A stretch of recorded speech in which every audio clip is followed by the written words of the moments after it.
సుఖాలని చెప్పి మెల్లిమెల్లిగా వాటి మీద వైరాగ్యము కలిగి, వైరాగ్యముతో కూడినటువంటి భక్తి వలన చేసినటువంటి కర్మాచరణము వలన జ్ఞానము కలిగి, జ్ఞానము వలన ఈ శరీరంలోకి వచ్చినందుకు మళ్లీ పుట్టవలసిన అవసరం లేని పునరావృత్తి రహిత శాశ్వత శివ సాయుధ్య స్థితి స్వరూప మోక్షానుభవానికి వెళ్తారు. ఇదిగో ఇది పొందడానికి యోగ్యమైన ఆశ్రమము గృహస్థాశ్రమం. సన్యాసాశ్రమ స్వీకారమునకు పూర్వము తల్లిదండ్రులు ఇచ్చిన పేరు ఏదుంటుందో అది సన్యాసాశ్రమ స్వీకారం చేసి గురువు గారి దగ్గర ప్రణవోపదేశం పొందిన తరువాత ఉండదు. దీక్షానామముగా వేరొక నామం ఉంటుంది.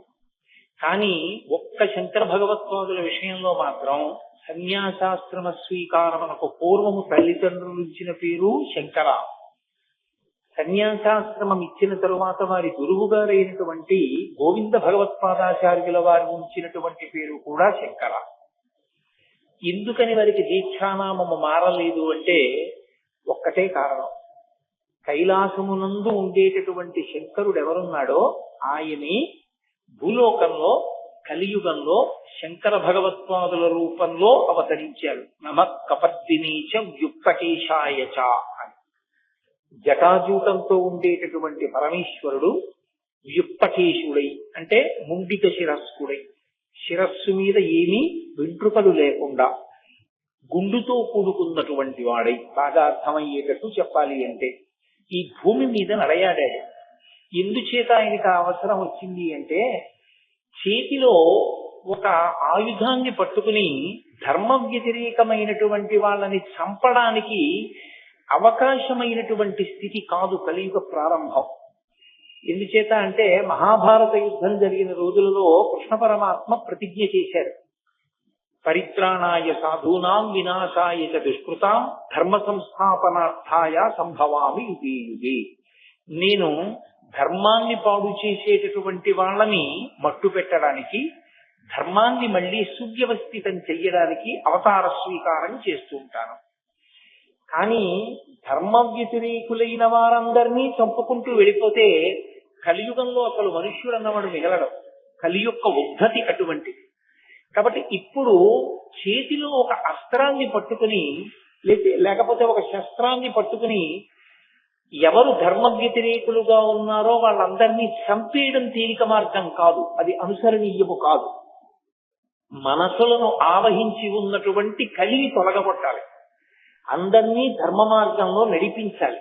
అందుకే ఈసారి కృష్ణ పరమాత్మ చేసినటువంటి ప్రతిజ్ఞకి కొనసాగింపుగా పరమశివుడు కైలాసంలో ఉన్నటువంటి సర్వేశ్వరుడు ఈ భూమండలం మీద అవతరించాడు. అవతరించి భారతదేశం నలుచెరగుల పాదచారి 3 పర్యాయములు పర్యటించారు. కేవలం 32 సంవత్సరములు మాత్రమే వారు శరీరంతో ఉన్నప్పటికీ అవైదికమైనటువంటి వాదనలన్నిటినీ ఖండించి మళ్ళీ వేదము యొక్క ప్రమాణాన్ని సువ్యవస్థితం చేశారు. అద్వైత మార్గము శంకరాచార్యుల వారు కొత్తగా కనిపెట్టినది కాదు. అద్వైత మార్గము వేదాంతర్గతమైనటువంటి పరమ సత్యం. వారి జీవితంలో వారు చేసినటువంటి ప్రబోధమంతా అదే. అద్వైతము వేదాంతర్గతమై ఉన్నది. వేదాంతర్గతమైనటువంటి అద్వైత సిద్ధాంతాన్ని ప్రచారం చేశారు. కేవలం ఏదో ఒక సిద్ధాంత ప్రచారం చేయడం వారి లక్ష్యం కాదు. అవైదికమైనటువంటి వాదనలన్నిటినీ ఖండించారు. మళ్ళీ వేదము యొక్క ప్రమాణమును నిలబెట్టారు. నిలబెట్టి షణ్మత స్థాపనాచార్యులై మనుష్యులు భక్తి మార్గంతో నడవడానికి కావలసినటువంటి వ్యవస్థనంతటినీ ఏర్పాటు చేశారు. ఎవరు ఏ స్థాయిలో ఉన్నా ఆ స్థాయిలో భగవంతుణ్ణి పట్టుకోవడానికి వీలైనటువంటి మార్గాన్ని చూపించారు. అందుకే యథార్థమునకు ఆదిశంకరాచార్యుల వారు లేకపోతే, ఆ అవతారం లేకపోతే సనాతన ధర్మమునకు మనుగడయే ప్రశ్నార్థకమై ఉండేది. అంతటి క్లిష్ట పరిస్థితులలో వచ్చినటువంటి అవతారం శంకరావతారం. మహానుభావుడు వైదిక మార్గాన్ని మళ్లీ సువ్యవస్థితం చెయ్యడమే కాకుండా మళ్లీ అవైదికమైనటువంటి వాదనలు ఈ దేశంలోకి ప్రవేశించి వేద ప్రామాణ్యమును పాడు చెయ్యకూడదని 4 దిక్కులా 4 పీఠములను పెట్టి కాపుదలగా ఉంచారు. తూర్పున జగన్నాథులో గోవర్ధన పీఠము, పడమర ద్వారకలో కాళికా పీఠము, ఉత్తరమున బదరికాశ్రమములో జ్యోతిపీఠము, దక్షిణమున శృంగగిరిలో శారదాపీఠము. 4 పీఠముల నుంచి 4 వేదముల యొక్క ఆమ్నాయమును ఏర్పాటు చేసి అక్కడ పీఠాధిపతుల యొక్క పరంపర కొనసాగేటట్టుగా, ఆ పరంపరలో వచ్చేటటువంటి పీఠాధిపతుల యొక్క ధర్మ ప్రచారము చేత వేదము ప్రమాణముగా ఉన్నటువంటి సనాతనమైనటువంటి ధర్మమునకు ఏ విధమైన వైక్లభ్యము కలగకుండా అది కొనసాగింపు పొందేటట్టుగా చక్కటి వ్యవస్థని ఏర్పాటు చేసినటువంటి మహాపురుషులు, జగద్గురువులు ఆదిశంకర భగవత్పాదులు. అటువంటి శంకరులు ప్రస్థానత్రయానికి భాష్యం ఇచ్చారు. ప్రస్థానత్రయము అంటే భగవద్గీత, బ్రహ్మసూత్రములు, ఉపనిషత్తులు. ఈ 3టికి భాష్య గ్రంథాలను ఇచ్చారు.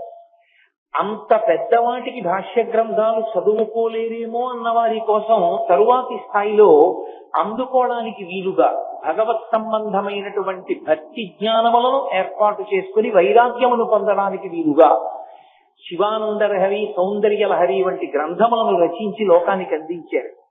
శంకరాచార్యుల వారు ఈ దేశానికి చేసినటువంటి మహోపకారం ఏమిటంటే, అందరు దేవతల మీద వారు వివిధ వృత్తములలో స్తోత్రములను రచన చేశారు. కొన్ని భుజంగ స్తోత్రములు. వారు స్పృశించని దేవతా స్వరూపం లేదు.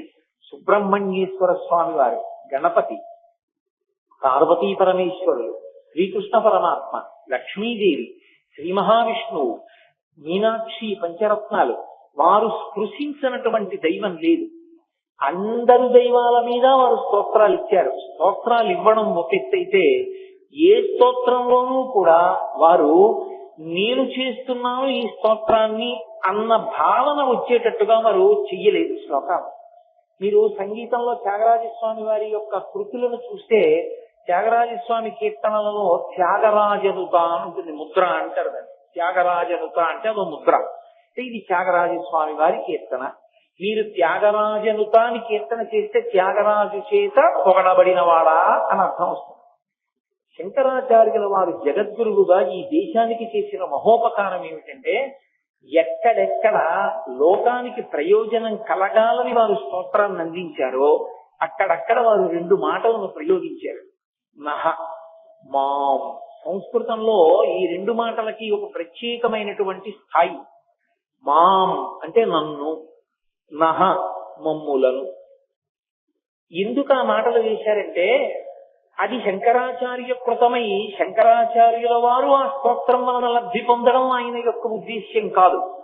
రేపటి రోజున ఈ స్తోత్రాన్ని ఎవడు చదువుకుంటాడో వాడు భగవంతుడి ముందు కూర్చుని ఆ స్తోత్రం చదివితే, లేదా భగవంతుణ్ణి ధ్యానించి ఆ శ్లోకాన్ని చదివితే, మాం అన్నప్పుడు ఆరక్షణ వాడికి కలగాలి, నహ అన్నప్పుడు ఆరక్షణ వారికి కలగాలి. అందుకే వారు స్తోత్ర రచన చేసి ఫలితాన్ని మనకి కట్టబెట్టారు.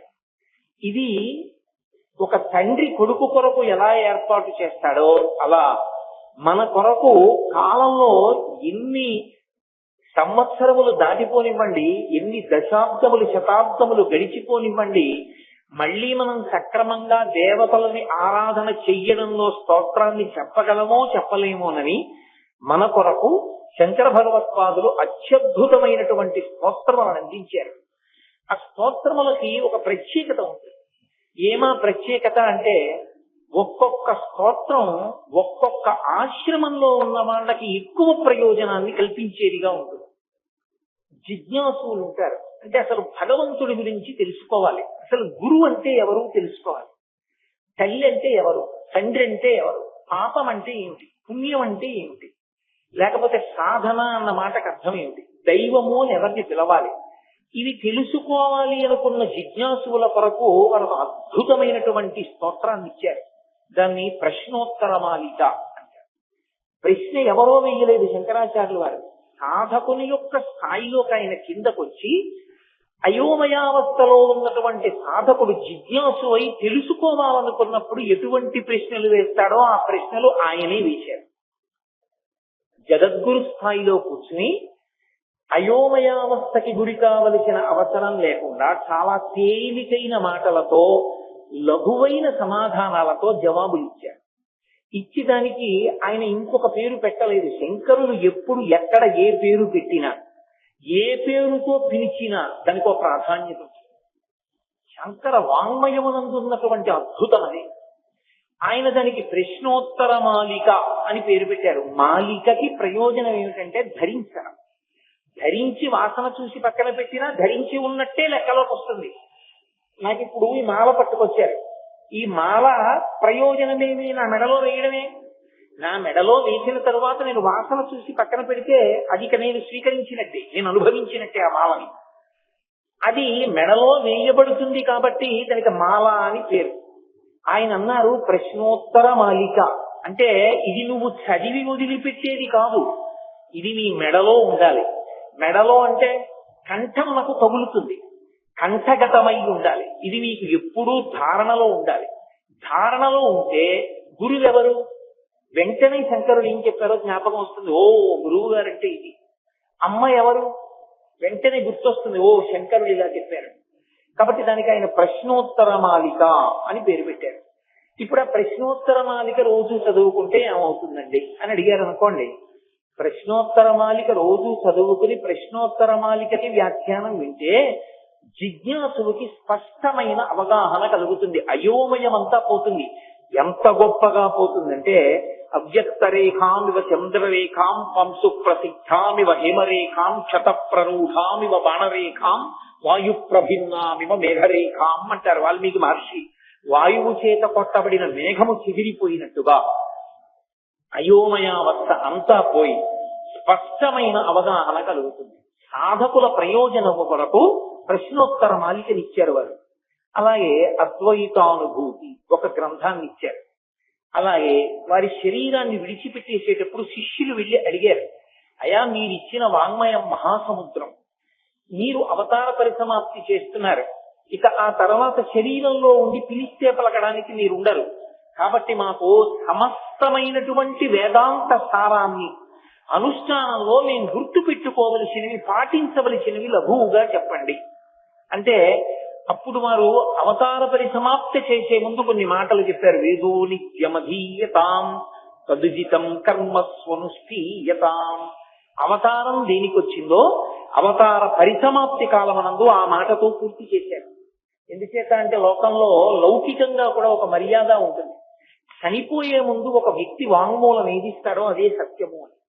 అవతార పరిసమాప్తి కాలమునందు కూడా శంకర భగవత్పాదులు తన అవతార ప్రయోజనాన్ని చెప్పారు. వేదో నిత్యమధీయతాం, వేదమును ప్రమాణముగా అంగీకరించు. తదుజితం కర్మ స్వనుష్ఠీయతాం, వేదం ఎలా చెప్పిందో అలా కర్మ చెయ్యి తప్ప వేదము చెప్పనిది నీ యొక్క స్వంత ఆలోచన తీసుకొచ్చి కర్మానుష్ఠానమునందు పెట్టవద్దు అని వారు లఘువైన సమాధానములతో శిష్యులకు సందేశం ఇచ్చారు. ఒక్కొక్క స్తోత్రము, ఒక్కొక్క గ్రంథము, ఒక్కొక్క ఆయన ఇచ్చినటువంటి అనుగ్రహ భాషణము ఒక్కొక్క స్థాయిలోని వారి కొరకు ప్రత్యేకంగా నిర్దేశించారు. మోహాన్ని పోగొట్టడానికి మోహముద్గరము అని భజ గోవిందం భజ గోవిందం గోవిందం భజ మూఢమతే అంటూ ఇచ్చారు. అర్ధనారీశ్వర స్తోత్రము అని ప్రత్యేకంగా ఒక స్తోత్రాన్ని శంకర భగవత్పాదులు చేశారు. ఈ అర్ధనారీశ్వర స్తోత్రం ఎవరి కొరకు? యథార్థమునకు అర్ధనారీశ్వర స్తోత్రం ఎవరి కొరకు అంటే ఆశ్రమములను దృష్టిలో పెట్టుకుని మాట్లాడినప్పుడు గృహస్థాశ్రమమునందున్న వారి కొరకు అర్ధనారీశ్వర స్తోత్రాన్ని ఇచ్చారు. బ్రహ్మచారిగా ఉన్న వాడికి అర్ధనారీశ్వర స్తోత్రం అంత గొప్ప ప్రయోజనకారి అని చెప్పడం కష్టం. అలాగే వానప్రస్థుకి, సన్యాసికి ఆ వైభవాన్ని కీర్తించడానికి, మనసులో పెట్టుకోవడానికి పనికొస్తుందేమో కానీ ఒక ప్రయోజనాన్ని వనకూర్చడంలో కేవలముగా గృహస్థాశ్రమంలో ఉన్న వాళ్ళకి మాత్రం కరదీపికగా గొప్ప ప్రయోజనాన్ని చేకూర్చగలిగినటువంటి ఒక మణిగా శంకర భగవత్పాదులు బహూకరించినటువంటి అపూర్వమైనటువంటి స్తోత్రం అర్ధనారీశ్వర స్తోత్రం.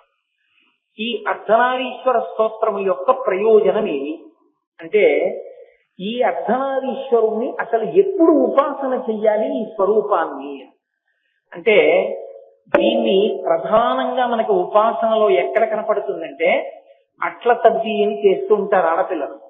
అట్ల తద్ది చేసినప్పుడు ఈ అర్ధనారీశ్వర స్వరూపాన్ని ఉపాసన చేసి పూజ చెయ్యాలి అని నియమం. అలాగే వివాహ పూర్వము అట్ల తగ్గి చేస్తారు కన్యకామణులు. దాని ప్రయోజనం ఏమిటి? మంచి భర్త రావడం. మంచి భర్త అన్న మాటకి ఏమిటి అర్థం? మంచి భర్త అంటే ఐశ్వర్యం ఉన్నవాడా, చదువుకున్నవాడా, అందంగా ఉన్నవాడా, భార్య చెప్పిన మాటని ఒప్పుకునేవాడా, లేకపోతే తాను భార్యకి దిశానిర్దేశము చెయ్యగలిగినటువంటి వాడా, తన చిటికిన వేలు పట్టుకున్నందుకు ఉద్ధరించగలిగిన వాడా?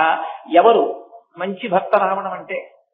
మంచి భర్త వచ్చుట అన్న మాటకి యథార్థమైన అర్థమేమి అంటే అన్యోన్యతతో జీవనము సాగి దాంపత్యమునకు ప్రయోజనములు ఏవి అని శాస్త్రము నిర్దేశించినదో ఆ ప్రయోజనములను సిద్ధింపచేయగలిగిన సమర్థుడైన పురుషుడు భర్తగా లభిస్తారు.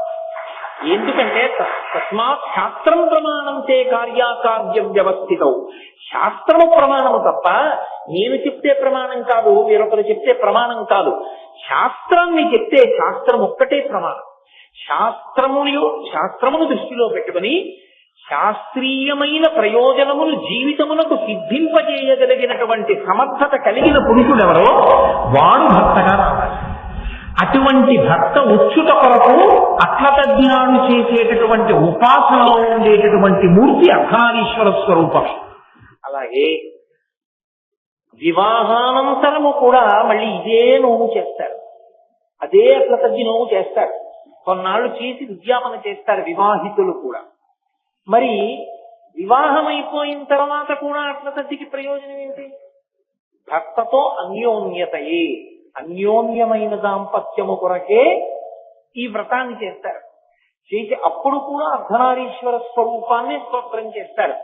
అసలు యథార్థంగా మాట్లాడాలంటే శ్రీకాళహస్తి వంటి పరమపావనమైన క్షేత్రంలో, శ్రీశైల క్షేత్రంలో యథార్థమునకు ఉన్నటువంటి స్వరూపము అర్ధనారీశ్వర స్వరూపమే. అందుకే నడిచే దేవుడిని పేర్గాంచినటువంటి మహాపురుషులు, కంచికామకోటి పీఠాధిపత్యం వహించినటువంటి మహాస్వామి చంద్రశేఖరేంద్ర సరస్వతి మహాస్వామి వారు శ్రీకాళహస్తి క్షేత్ర దర్శనానికి వెళ్ళారు. ఒకప్పుడు వెళ్ళి వారు ఒక మాట చెప్పారు. వారు ఒక్కసారి క్షేత్రం వంక చూస్తే ఆ క్షేత్ర వైభవాన్ని చెప్పగలిగేవారు. ఆయన అన్నారు, ఈ క్షేత్రము అప్రదక్షిణంతో కూడుకున్న క్షేత్రం. అందుకే రాజగోపురంలోంచి మీరు లోపలికి వెళ్ళినప్పుడు ప్రదక్షిణంగా వెళ్ళరు. కుడి భుజం వైపుకి ఉండదు దేవాలయం, ఎడం భుజం వైపుకి దేవాలయం ఉండేటట్టుగా పాతాళ గణపతి దగ్గర నుంచి వెడతారు. అప్రదక్షిణంగా లోపలికి వెడుతున్నాము అంటే రాహుకేతు పూజలు ఫలించేటటువంటి క్షేత్రము ఈ క్షేత్రమే. అందుకే దాని వ్యవస్థయే అప్రదక్షిణంగా వెళ్ళేటట్టు ఉంది. ఇక్కడ స్థలవృక్షం మహాబిల్వం. ఈ శ్రీకాళహస్తి క్షేత్రంలో అర్ధనారీశ్వర స్వరూపము అధిష్టానమై ఉన్నది. ఎక్కడో ఉంది ఆ స్వరూపం అన్నారు. తర్వాత ఆ స్వరూపం సువర్ణముఖరీ నది యందు ప్రకాశించింది. అక్కడ తవ్వుతున్నప్పుడు ఇప్పటికీ అక్కడ దేవాలయం ఉంది. కాబట్టి శ్రీకాళహస్తి క్షేత్రమునందు అర్ధనారీశ్వర స్వరూపం, శ్రీశైల క్షేత్రమునందు కూడా జ్యోతిర్లింగం ఒక చోట, భ్రమరాంబాదేవి ఒక చోట ఉన్నప్పటికీ అది అర్ధనారీశ్వర స్వరూపంతోనే ఉంటుంది. అందుకే ఇప్పటికీ శ్రీశైల క్షేత్రంలో సుప్రభాత పఠనం చేసి ప్రపత్తి చేసేటప్పుడు భ్రమరాంబ సహిత మల్లికార్జునుణ్ణి అర్ధనారీశ్వర స్వరూపంగానే స్తవం చేస్తారు. సోమోత్తంశ రామార్థభాగ శ్రీశైలాగ్రే కలసి వసతి విశ్వరక్షాధురీణ ఏనం పాణౌ సరసి తరుణోల్లాసమేనాంక ఖండం పార్శ్వే వామే వపుషి తరుణీ ద్రక్షు కారుణ్య లీలాం భూతిం పాలే స్మితమభిముఖే గాంగమం భక్తపత్తే బిభ్రత్రేమ్నా భువనమఖిలం శ్రీగిరీశస్తపాయాత్. శ్రీగిరీశస్తపాయాత్, ఓ శ్రీగిరి, ఈ శ్రీశైల క్షేత్రమునందుండేటటువంటి మల్లికార్జునుడా నీ స్వరూపం ఏమిటో తెలుసా? ఏనం పాణౌ, జింక పిల్లని చేత్తో పట్టుకుంటాడు.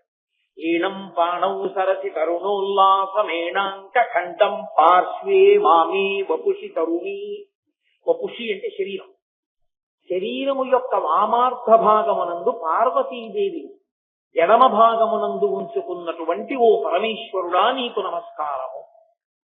సోమోత్తంస పరిషదామీశ జీవాసురీశ పాశచ్చేత్తాపదయుగజుషాం పుల్ల మల్లీ వికాస ధ్యేయోదేవ ప్రకటితవధూరూపవామస్మభాగ శ్రీశైలాగ్రే కలసి వసతి విశ్వరక్షాధురీణ అని ఇంకో శ్లోకం.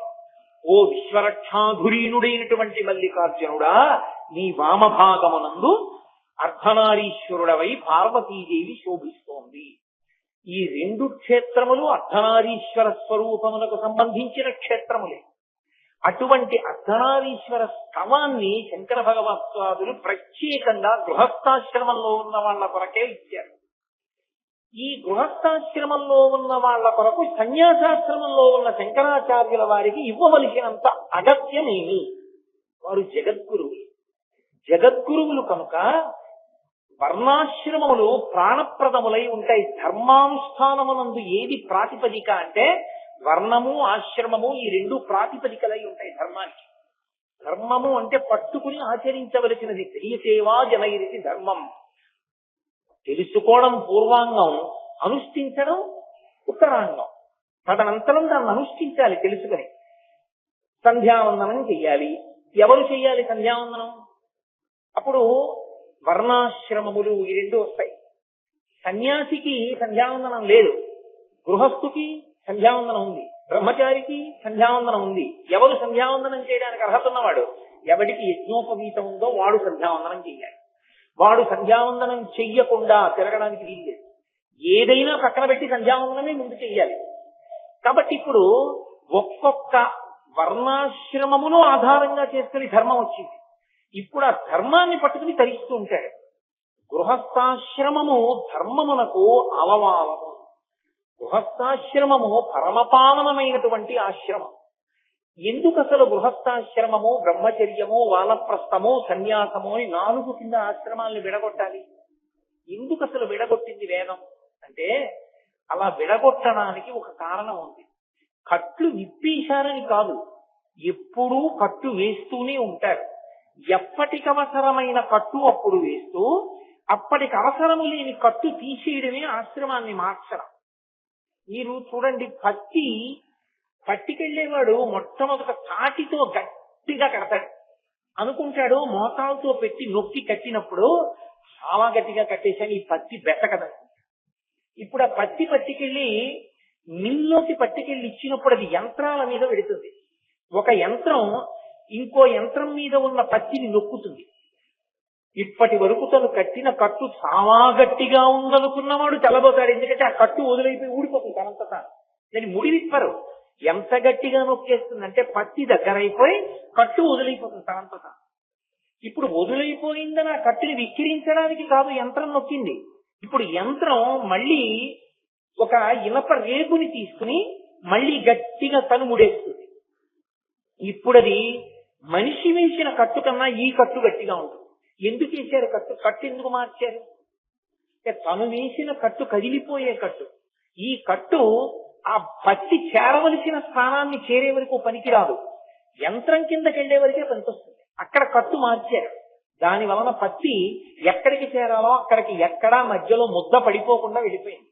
అలాగే ఈ శరీరం అపురూపం, ఈ సాధనం అపురూపం. ఇది దొరకమంటే దొరికేది కాదు. మనుష్య శరీరం లభించడమే అదృష్టం.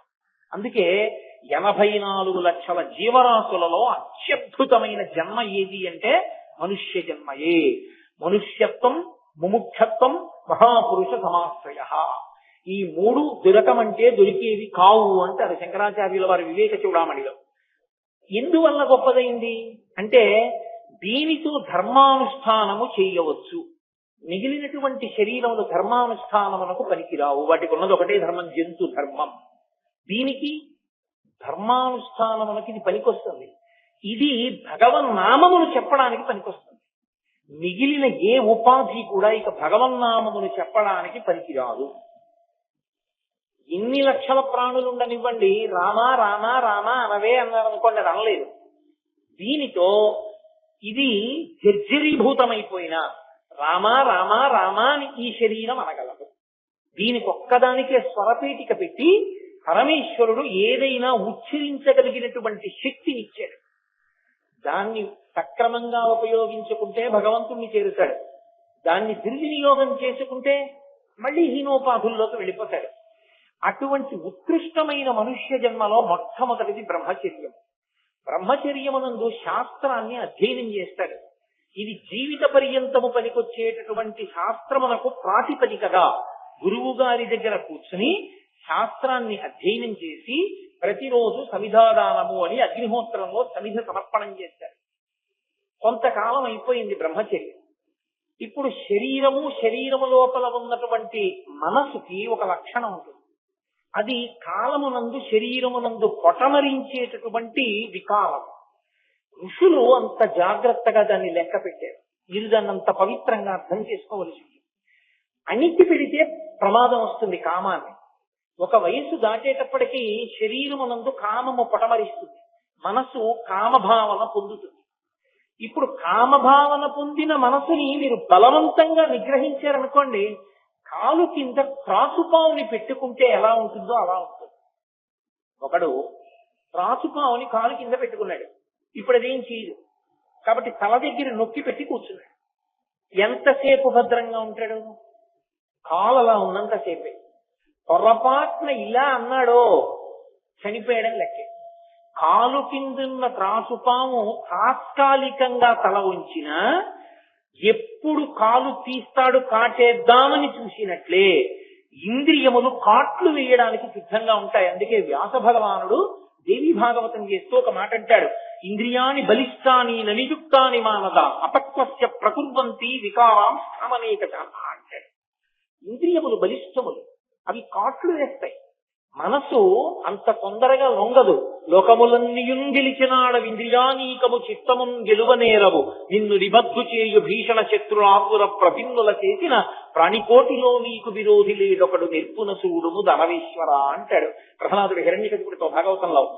మనసుని ఇంద్రియాల్ని గెలవడం అంత తేలిక విషయం కాదు. కాబట్టి ఋషులు ఏం చేశారంటే ఒక అద్భుతమైనటువంటి ప్రక్రియ ఏర్పాటు చేశారు. కామమును ధర్మంతో ముడివేసేశారు. అందుకే వివాహం చేసినప్పుడు సంకల్పం ఏమి అంటే ధర్మ ప్రజాపత్యర్థం, ధార్మికమైన సంతానము కొరకు. నేను భార్యని స్వీకరించాననలో ధర్మపత్నిని స్వీకరించాడు. ఆమె పేరేమి? ధర్మపత్ని. ధర్మపత్ని సమేతస్య, ఆమె ధర్మమునకు ఆలంబనం. ఇప్పుడు కామము ఆమె యందు ప్రవర్తించింది.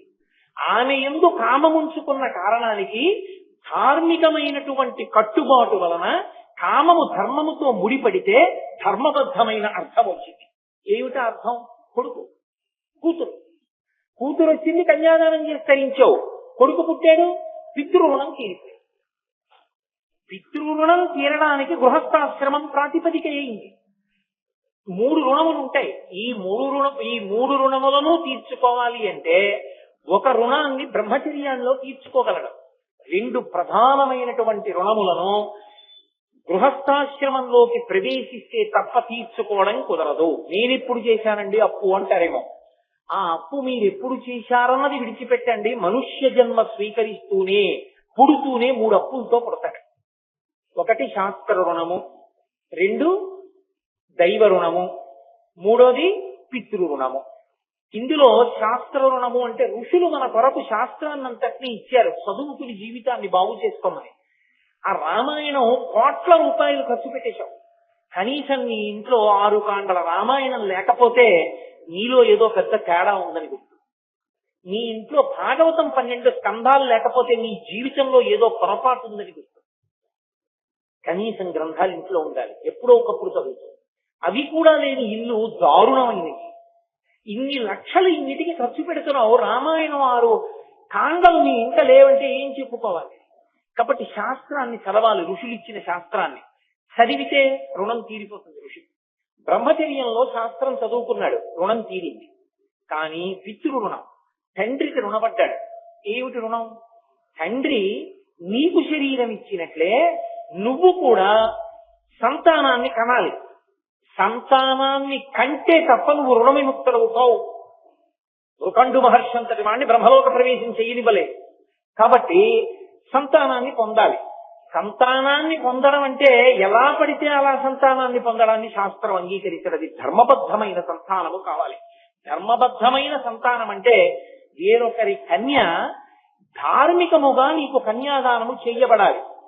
ఆమెతో కలిసి నువ్వు నీ కామాన్ని ధార్మికంగా ఆమె యందుండి అతిక్రమించని కారణం చేత నీవే ఆమె కడుపున మళ్ళీ పుడతావు. అందుకే ఆత్మావై పుత్రనామాసి, కొడుకు మళ్ళీ తండ్రిగా వస్తాడు, తండ్రి మళ్ళీ కొడుకుగా వస్తాడు. కాబట్టి ఆమె నిన్నే కంది తన కడుపున. ఇప్పుడు నీ కామము ధర్మము చేత ముడిపడి భక్తి యందు ప్రవేశపెట్టబడాలి. ఇప్పుడు కామము ధర్మము చేత ముడిపడితే పితృణం తీరిపోయింది, సంతానం కలిగేది. కాబట్టి ఇప్పుడు మూడవది, దేవతలకి మనం రుణపడి ఉంటాం. దేవతలకి రుణపడి ఉండడం అంటే దేవతలు వర్షం కురిపించారు, పంట పండింది, అన్నం తిన్నావు. దేవతలు భోగానికి అవసరమైనటువంటి వస్తువులను ఇచ్చారు, వాటిని పొందావు. భూమిలో ఉన్న ఇనుము తీసుకున్నావు, భూమిలో ఉన్న పెట్రోల్ తీసుకున్నావు, కారు చేసుకుని కారెక్కి తిరిగావు. ఇవి దేవతలు ఇచ్చారు భూమిలో పెట్టి. నువ్వు తయారు చేయలేదు పెట్రోల్, లోపల ఉంది కాబట్టి క్రూడ్ ఆయిల్ నువ్వు దాన్ని పెట్రోల్ గా శుద్ధి చేశావు. ఇప్పుడు దేవతలకు రుణపడ్డావు. ఈ రుణపడినటువంటి రుణాన్ని తీర్చుకోవాలి అంటే యజ్ఞమో యాగమో చేసి నువ్వు హవిస్సు అగ్నిహోత్రుడి యొక్క ముఖంగా దేవతలకి సమర్పణం చెయ్యాలి. ఇప్పుడు యజ్ఞము కానీ యాగము కానీ చెయ్యాలి అంటే అధికారం ఏమి? ఎడమ భుజం మీద ఉత్తరీయం ఉండాలి. ఎడం భుజం మీద ఉత్తరీయం వేసుకునే అధికారం ఎవరిది అంటే భార్య బ్రతికున్నవాడికి. భార్య పక్కన లేకపోతే ఆయనకి యజ్ఞాధికారము లేదు. యజ్ఞాధికారమును పొందుట కొరకు భార్యని స్వీకరించాడు. అందుకే తలంబ్రాలు పోసుకునేటప్పుడు ఈ మంత్రాలే చెప్తారు. నాకు ఐశ్వర్యము కలుగుగాక, దాని వలన నేను యజ్ఞయాగాది క్రతువులను చేయుదునుగాక. ఇప్పుడు ఈమె పక్కన ఉన్నది కాబట్టి యజ్ఞం చేశాడు ధర్మపత్ని సమేతస్య అని. ఈమె లేదు, ఎంత డబ్బున్నా తన యజ్ఞం చేయడానికి అధికారి కాడు. తన కడుపున పుట్టిన తన కుమార్తెని కన్యాదానం చేయడానికి కూడా అధికారం. కాబట్టి ఇప్పుడు ధర్మపత్నిని స్వీకరిస్తే ఆమెతో కలిసి యజ్ఞయాగాది క్రతువులు చేసి దేవతలతో ఉన్నటువంటి రుణాన్ని పోగొట్టుకుంటాడు. ఇప్పుడు ఈ రుణాలు పోతే ఊర్ధ్వలోక ప్రాప్తికి అవకాశం ఇస్తారు. అథవా ఈశ్వరానుగ్రహం చేత భక్తి వైరాగ్యముతో కలిసి జ్ఞానముగా పండి మోక్షమునకు అధికారి అవుతాడు.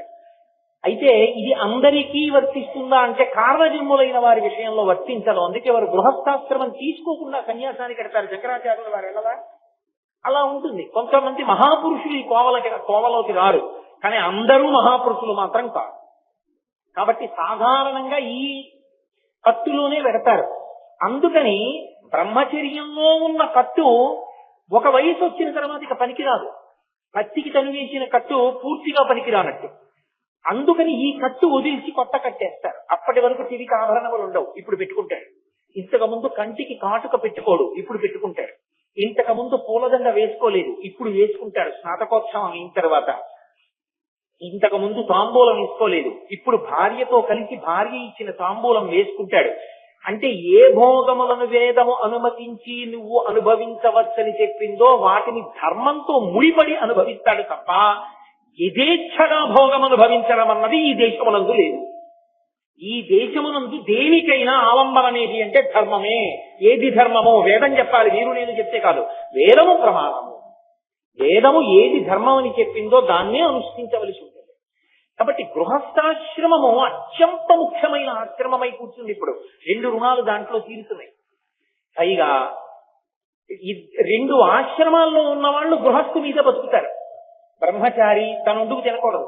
బ్రహ్మచారి గృహస్థు ఇంటి ముందుకు వచ్చి భవతి భిక్షాం దేహి అంటాడు. బ్రహ్మచారికి గృహస్థు అన్నం పెడతాడు. సన్యాసి ఆయన దానం పుచ్చుకోకూడదు, ఒండుకుని పెట్టుకోకూడదు, రేపటికని దాచకూడదు. ఆకలేసినా అదో రోగం అనుకోవాలి. దగ్గు వచ్చింది అనుకోండి, తగ్గేవరకే మందు చేసుకుంటాం, ఉండిపోయింది కదా సీసాలోని పోషిస్తోంది నోట్లో. ఆకలేస్తే కడుపులో ఆకలి మంట చల్లారే వరకు మాత్రమే తినాలి, రుచి కోరకూడదు. ఎక్కడికి వస్తాడు? గృహస్థు ఇంటి ముందుకు వచ్చి భవతి భిక్షాం దేహి అంటాడు. గృహస్థు అన్నం పెడతాడు. కాబట్టి ఇటు బ్రహ్మచారి కానీ అటు సన్యాసి కానీ గృహస్థు మీద ఆధారపడి ఉన్నారు. 4 ఆశ్రమములలో 2 ఆశ్రమములు మూడవదైన గృహస్థాశ్రమం మీద ఆధారపడి పరిడమిల్లుతున్నాయి. అంత పరమ పవిత్రమైన ఆశ్రమము గృహస్థాశ్రమము. పైగా గృహస్థాశ్రమం కోటలో కూర్చుని యుద్ధం చేయడం లాంటిది. ఇక్కడ వేదము అనుమతించిన సుఖములను అనుభవిస్తాడు. అనుమతింపబడిన సుఖములను అనుభవించి ఇదొక సుఖమా అని వైరాగ్యాన్ని పొందుతాడు. కాబట్టి అసలు అది ఆ సుఖమేమిటో తెలియకుండా బలవంతంగా త్రాసుపావుని తొక్కిపెట్టినట్టు తొక్కిపెట్టవలసిన అవసరం ఉండదు. ఏమి సుఖం అండి అంటే మధుర పదార్థాన్ని తిన్నాడు తిన్నాడు తిన్నాడు తిన్నాడు తిన్నాడు తిన్నాడు. ఇన్నేళ్ల నుంచి తింటున్నాను మధుర పదార్థాలు. ఏముంది అందులో? అంబుజోదర దివ్య పాదారవింద చింతనామృత పాల విశేషమత్త చిత్త మీరీతి ఇతర విషయం పూచేర నేర్చు వినుత గుణశీల మాటలు వెయ్యునేలా అంటాడు ప్రహ్లాదుడు. భగవంతుని పాదములను అర్చించినప్పుడు కలిగేటటువంటి ఆనందామృత ధారణను ప్రోలడం కన్నా ఈ మధుర పదార్థాన్ని తినడంలో ఏముందంటాడు. ఇప్పుడు వైరాగ్యం కలిగింది. అందుకే అమరేంద్రాదులు కొల్చు భంగి జనుల వ్యాఖ్య సేవించగా విమల జ్ఞాన విరక్తి ముక్తి వసగున్ వేయేల భూనాథ సత్ కమలాధీశు కథా సుధారత నదీ కల్లోల మాలా పరిభ్రమమెవ్వానికినైనా కర్ణయుగళి పర్వంబు కాకుండునే అంటారు పోతన గారు. ఆ భగవత్ కథాశ్రవణము కూడా భక్తి స్వరూపమై నవవిధ భక్తులలో ఎన్నాళ్ళి సుఖాలని చెప్పి మెల్లిమెల్లిగా వాటి మీద వైరాగ్యము కలిగి వైరాగ్యముతో కూడినటువంటి భక్తి వలన చేసినటువంటి కర్మాచరణము వలన జ్ఞానము కలిగి జ్ఞానము వలన ఈ శరీరంలోకి వచ్చినందుకు మళ్లీ పుట్టవలసిన అవసరం లేని పునరావృత్తి రహిత శాశ్వత శివ సాయుధ్య స్థితి స్వరూప మోక్షానుభవానికి వెళ్తారు. ఇదిగో ఇది పొందడానికి యోగ్యమైన ఆశ్రమము గృహస్థాశ్రమం. ఈ గృహస్థాశ్రమంలో ఇన్ని పండాలి అంటే మొట్టమొదటి నియమం ఒకటి ఉంటుంది. ఏది అంటే ఒండురులకు అన్యోన్యత. దంపతులుగా ఉన్నటువంటి స్త్రీ పురుషులు ఎవరున్నారో వాళ్ళిద్దరి మధ్య కొన్ని లక్షణాలు ఉండాలి అని శాస్త్రం చెప్తోంది. మొట్టమొదటిది అన్యోన్యత. ఒకరి మీద ఒకరికి ప్రేమ ఉండాలి. ఆయన కొరకు తను త్యాగం చెయ్యాలి, దాని కొరకు ఆయన త్యాగం చేస్తాడు. పోన్లే దానికి ఇష్టం ఉండదు, ఆయన వదిలేశాడు. ఆయన తినరు వెల్లుల్లిపాయ, ఆవిడ వదిలేసి. ఆవిడకి ఎంతో ఇష్టం, పుట్టింట్లో ఉన్ననాడు తినేది వెల్లుల్లిపాయ. ఇప్పుడు ఆవిడ అసలు తినదు. ఎందుకు తినరు వెల్లుల్లిపాయ అంటే ఆయన తినరు వెల్లుల్లిపాయ, నాకు అలవాటు పోయింది. అది అన్యోన్యత అంటే. అందుకే శ్రీరామాయణంలో ఆ అద్భుతమైన మాట ఒకటి అంటారు. బాలకాండ పూర్తి చేస్తూ మహర్షి అంటారు, ప్రియాపు సీతారామస్య దారాహ పితృకృత ఇది. నాకు మా నాన్నగారైన దశరథ మహారాజు గారు ఈయననిచ్చి పెళ్లి చేశారంటే నాకు యోగ్యమైన పిల్ల అని రాముడు సీతమ్మని ప్రేమించాడు. అలా ఎప్పుడు నాన్నగారు తెచ్చారు కాబట్టి అని ప్రేమించడమేనా? సీతమ్మ కూడా రాముడికి దగ్గరవడానికి, రాముడు సీతమ్మకి దగ్గరవడానికి ఏమైనా కారణం ఉందా అంటే ప్రీతి భూయోభ్యవర్తత. ఆమె నడిచినటువంటి నడవడి కారణంగా రాముడికి దగ్గరయ్యింది, రాముడు సీతమ్మకి దగ్గరయ్యాడు. ఇప్పటికీ యుగం మారిపోయినా పెళ్లి అంటే సీతారాములే ఆదర్శంగా చెప్పబడతారు దాంపత్య జీవితానికి. అందుకే నడిచే దేవుడిని పేర్కొంచిన పరమాచార్య స్వామి ఒక మాట చెప్పేవారు, శుభలేఖ వేసినప్పుడు సీతారాముల మూర్తి లేకపోయినా జానక్యాహ కమలామలంజలి పుటేయాహ పద్మ రాగాయితాహ అన్న శ్లోకం ఆ శుభలేఖ మీద లేకపోయినా ఆ తల్లిదండ్రులకి పిల్లల పెళ్లి ఎలా చెయ్యాలో చేత కానటువంటి అజ్ఞానులు. సీతారాములంటే దాంపత్యానికి అంత పర్యాయపదంగా నిలబడ్డారు. అటువంటి అన్యోన్యత ఉండాలి. ఈ అన్యోన్యత లేదనుకోండి, అది శుభలేఖలో వేసుకునే కమర్షియల్ ఎండ్ లాగే ఉంటుంది జీవితంలో కూడా. చూడండి, శుభలేఖ వేసినప్పుడు శ్రీమతి మరియు శ్రీ చాగంటి కోటేశ్వరరావు వ్రాయి శుభలేఖార్థములు అని ఉండాలి, కానీ కమర్షియల్ ఎండ్ అని ఒకటి ఉంటుంది. శ్రీరామ అండ్ కో అని. అండ్ కో అన్నప్పుడు ఇలా మిలికి తిప్పి వేస్తారు. అండ్ కో అంటే దాని అర్థం ఏంటంటే వ్యాపారం కోసం పెట్టింది అని. దంపతులకి కూడా శుభలేఖలో శ్రీమతి అండ్ శ్రీకి కమర్షియల్ ఎండ్ వేస్తే ఏదో పశ్చిమ దేశాల్లో ఉండే దాంపత్యాలు ఎలా ఉంటాయో అటువంటి దాంపత్యం అని గుర్తు. ఇంకా ఇంటికి వెళ్ళికెళ్ళం ఎందుకు? కమర్షియల్ ఎండ్ ఆ శుభలేఖలో వేసుకోవలసింది. మరియు వేసుకోవాలి. శ్రీమతి మరియు శ్రీ ఇద్దరూ కలిపి దంపతులు, వారి అన్యోన్యతకి ఫలితమే అదిగో ఆ బిడ్డ. ఆ బిడ్డని పొంది కన్యాదానం చేసి నేను తరిస్తున్నాను, మిమ్మల్ని ఆహ్వానిస్తున్నాను. అందుకుండాలి శుభలేఖ, అంతేగాని కమర్షియల్ ఎండ్ ఏమిటి అందులో. కాబట్టి అన్యోన్యత అత్యంత అవసరమై ఉంటుంది. ఆ అన్యోన్యత కాని సిద్ధించలేదనుకోండి, ఆ దాంపత్యము అర్థరహితం. పక్క పక్కన ఎన్నాళ్ళు కూర్చున్నారన్నది కాదు, ఎవరి మనసులు ఎవరి దగ్గర ఉన్నాయన్నది ప్రధానం. వివాహం అయిపోయిన తరువాత కూడా పురుషుడి మనసు పురుషుడి దగ్గరే, స్త్రీ మనసు స్త్రీ దగ్గరే ఉండిపోతే దంపతుల్లో ఆ దాంపత్యము అర్థరహితము. శీచుపావృక్షం మీద కూర్చుని సీతమ్మని చూసిన హనుమ అన్నారు, అస్యాదేవ్యా మనస్తస్మిన్ తస్య శాస్యాం ప్రతిష్ఠితం తేనేయం శశి ధర్మాత్మ ముహూర్తం అభిజీవతే. సీతమ్మ మనసు సీతమ్మ దగ్గర లేదు, రాముడి దగ్గర ఉంది. రాముడి మనసు రాముడి దగ్గర లేదు, సీతమ్మ దగ్గర ఉంది. ఇద్దరి మనసులు వేరొకరి చేతుల్లోకి వెళ్ళాయి కాబట్టి వీళ్ళిద్దరూ ఇంత గొప్ప దంపతులు అయ్యారు. శారీరకంగా విడివిడి ఉన్నా మానసికంగా వీళ్ళు కలిసే ఉన్నారు. వీళ్ళు దంపతులంటే కాబట్టి ఆ అన్యోన్యత మనోకోణముగా ఆవిష్కరింపబడాలి. ఈ దాంపత్యము సిద్ధించడం కొరకే సుముహూర్తం వరకు ఒకరి కన్నులలోకి ఒకరిని చూడనివ్వరు. సుముహూర్తం అంటే జీలకర్ర బెల్లం పెట్టడం కాదు, ఒకరి కళ్ళల్లోకి ఒకళ్ళు చూసుకోవడం. అందుకే ముహూర్తం చూడటాన్ని చెప్పింది కరణి దించి తప్ప జీలకర్ర బెల్లం పెట్టడం ముహూర్తం కాదు. అది వేరు కారణానికి పెడతారు. ఇప్పుడు అవన్నీ నేను ఎందుకు చెప్పడం, ఇప్పుడు వివాహకాండ గురించి నా ప్రసంగం కాదు. కాబట్టి గృహస్థాశ్రమమునందు అన్యోన్యత ప్రధానం. అది ఉన్నంతసేపు యువతల వారి యొక్క బలహీనతలు ఎన్నున్నాయో ఆ బలహీనతలన్నీ తను రక్షించడానికి కారణములుగా ప్రేమ చేత కప్పబడిపోతాయి భర్త దగ్గర. అది అమాయకురాలండి పాపం. ఇప్పటికీ దానికి గడుసుతనం లేదు. ఎక్కడ ఏం చెప్పాలో ఏం చెప్పకూడదో దానికి తెలియదు.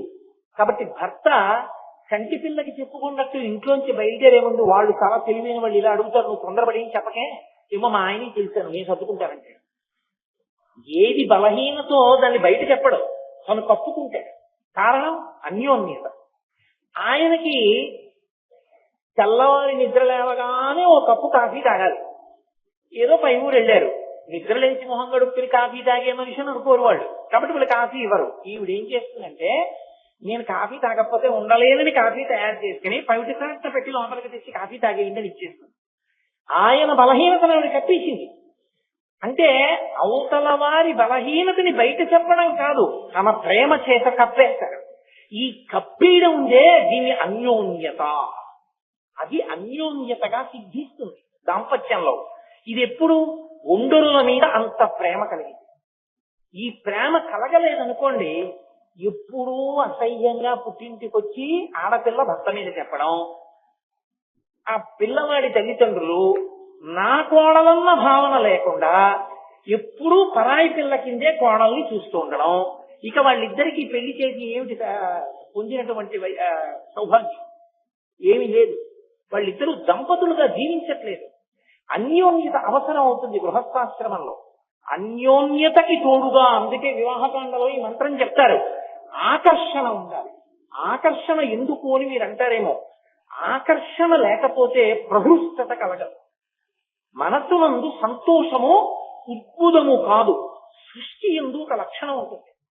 సృష్టి ఎప్పుడు జరిగినా ఆనందంతో సంతోషంతో జరగాలి తప్ప ఏడుస్తూ సృష్టి జరగకూడదు.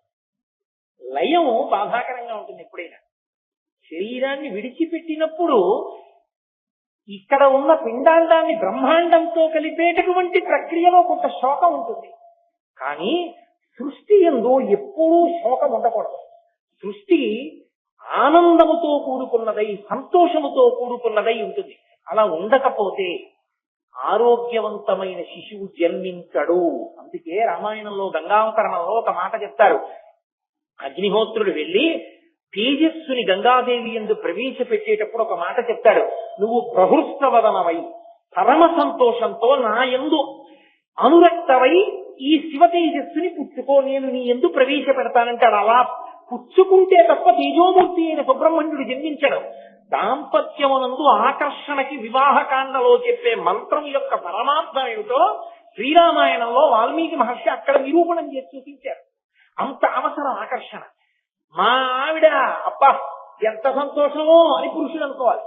మా ఆయన అంత మంచివాడు, నాకు భర్తగా ఎలా పొందగలను. అందుకే గుణము భర్తకు అందం, అనువర్తించడం భార్యకు అందం. వాక్యంలో ఉన్న అందాలు ఎక్కడ ఉంటాయండి? నశించిపోతాయి, ఉండవు. 60 ఏళ్ళు 70 ఏళ్ళు వచ్చాక కూడా ఆకర్షణ దేని చేత ఉంటుంది? ప్రారంభంలో శరీర సౌష్ఠవము చేత ఉండవచ్చు. 60-70 వచ్చేటప్పటికి అనువర్తించిన కారణం చేత ప్రీతి అలా నిలబడిపోతుంది. అంత సంతోషం ఉండిపోతుంది. అంతే. ఈ ఆకర్షణ పండాలి, ప్రతిదీ పండాలి సనాతన ధర్మంలో. ఎందుకంటే పండితే తప్ప ముచ్చుకని తనంత తాను విడవదు. పండనంతసేపు పండి పెట్టుకుని ఉంటుంది. అన్నీ పండిపోవాలి. ఈ ఆకర్షణ అవసరం సంతాన ప్రాప్తి దగ్గర నుంచి ధరించడం వరకు కూడా అదే. అందుకే భార్య బతికుండగా పుత్రపౌత్రులను చూసి సన్యాసం స్వీకరిస్తే పుత్రం పౌత్రం సమాసాధ్య వానప్రస్థాశ్రమేవ చేత్ తపసా షద్రిపూంజిత్వ. వ్యాసుడు సన్యాసాశ్రమానికి నియమం చెప్పాడు.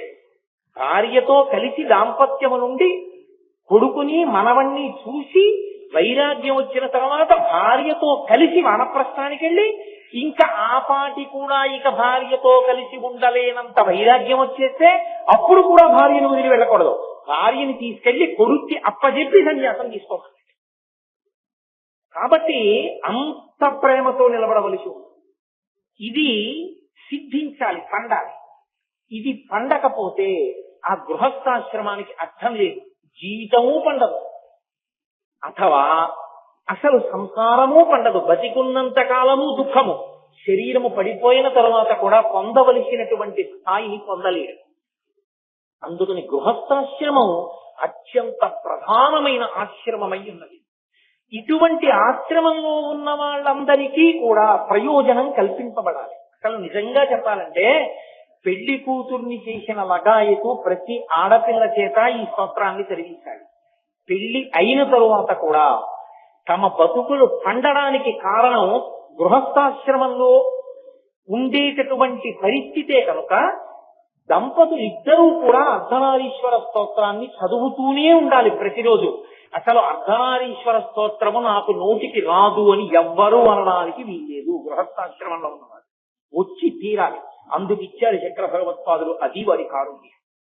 మహానుభావుడై జగద్గురువునైన నేను శాస్త్రము తెలిసిన్నవాడను కనుక మీరు అర్ధనారీశ్వర స్తవాన్ని చేసుకోండి అంటే వాళ్ళ ఆ రూపాన్ని ఎలా పట్టుకుంటారు, ఎలా చేస్తారు? అందుకని నేనే ఆ యొక్క స్తోత్రాన్ని ఇస్తాను అని శంకరాచార్యుల వారు మనని అనుగ్రహించారు. ఈ అర్ధనారీశ్వర స్వరూపానికి ఉండేటటువంటి విచిత్రం, పరమశివుని యొక్క శరీరంలో వామార్థ భాగం అంటే ఎడమ చేతి వైపు ఉన్న భాగమంతా పార్వతీదేవి చేత నిండిపోయి ఉంటుంది. ఆవిడ సగం, ఆయన సగం. కాబట్టి సగం శరీరం స్త్రీ, సగం శరీరం పురుషుడు. అసలు అలా ఉండే అవకాశం ఉంటుందా లోకంలో ఎక్కడైనా? సగం స్త్రీగా సగం పురుషుడుగా ఉంటారా అంటే భగవద్ విషయమునందు లీలాస్వరూపములు అని ఉంటాయి. లీలారూపములు అంటే అర్థం ఏంటంటే ఎవరినో అనుగ్రహించడానికి ఈశ్వరుడు అటువంటి రూపమును పొందాడు. ఆయనకు ఆ అవకాశం ఉంది. నువ్వు చెయ్యలేవు కాబట్టి అది సాధ్యం కాదని ఎప్పుడూ అనకూడదు లోకం. నేను ఎందుకు ఈ మాట అంటున్నాను అంటే చంద్రశేఖర భారతీ స్వామి వారిని శృంగగిరి పీఠానికి ఆధిపత్యం వహించారు. వారు శివలింగార్చన చేస్తూ చంద్రమౌళీశ్వరారాధన చేస్తూ ఓం నిధనపతయే నమః, ఓం నిధనపతాంతికాయ నమః అంటూ పువ్వులేస్తూ అలాగే సమాధిలోకి వెళ్ళిపోయారు. వెళ్ళిపోయి అలా ఉండిపోతే కడవతో తెచ్చేయనికి నీళ్లు పోసేసి పంచె విప్పేసి పంచె కట్టేసేవారు. ఆయన 2-3 రోజులు ఇలా పువ్వు పట్టుకున్న భంగిమలోనే సమాధిలో ఉండిపోయేవారు.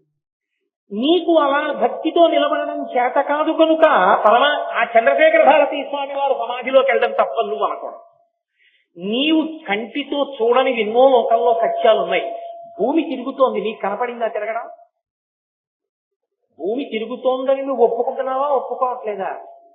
సూర్యోదయ సూర్యాస్తమయాలంటున్నావు, సూర్యుడు ఉదయించలేదు, అస్తమించలేదు. భూమి అతని సూర్యునికి అందకుండా సూర్య ఛాయ పడకుండా వెనక్కిడితే చీకటి పడింది. కానీ నువ్వు నీ కంటిని ఆధారం చేసుకుని చెప్పావు సూర్యోదయ సూర్యాస్తమయాలు అవుతున్నాయని. తప్పుకున్నది భూమి అసలు నిజానికి. నీ కంటికి కనపడినవన్నీ సత్యాలని, నీ అనుభవంలోకి రాని అసత్యాలని నువ్వు ఎలా అనగలవు? అందుకని పరమశివుడు అలా శరీరంలో అర్ధభాగాన్ని పార్వతీదేవికి ఇవ్వగలిగాడు అంటే అలా ఎలా ఉంటుందండి అని నువ్వు అనకూడదు.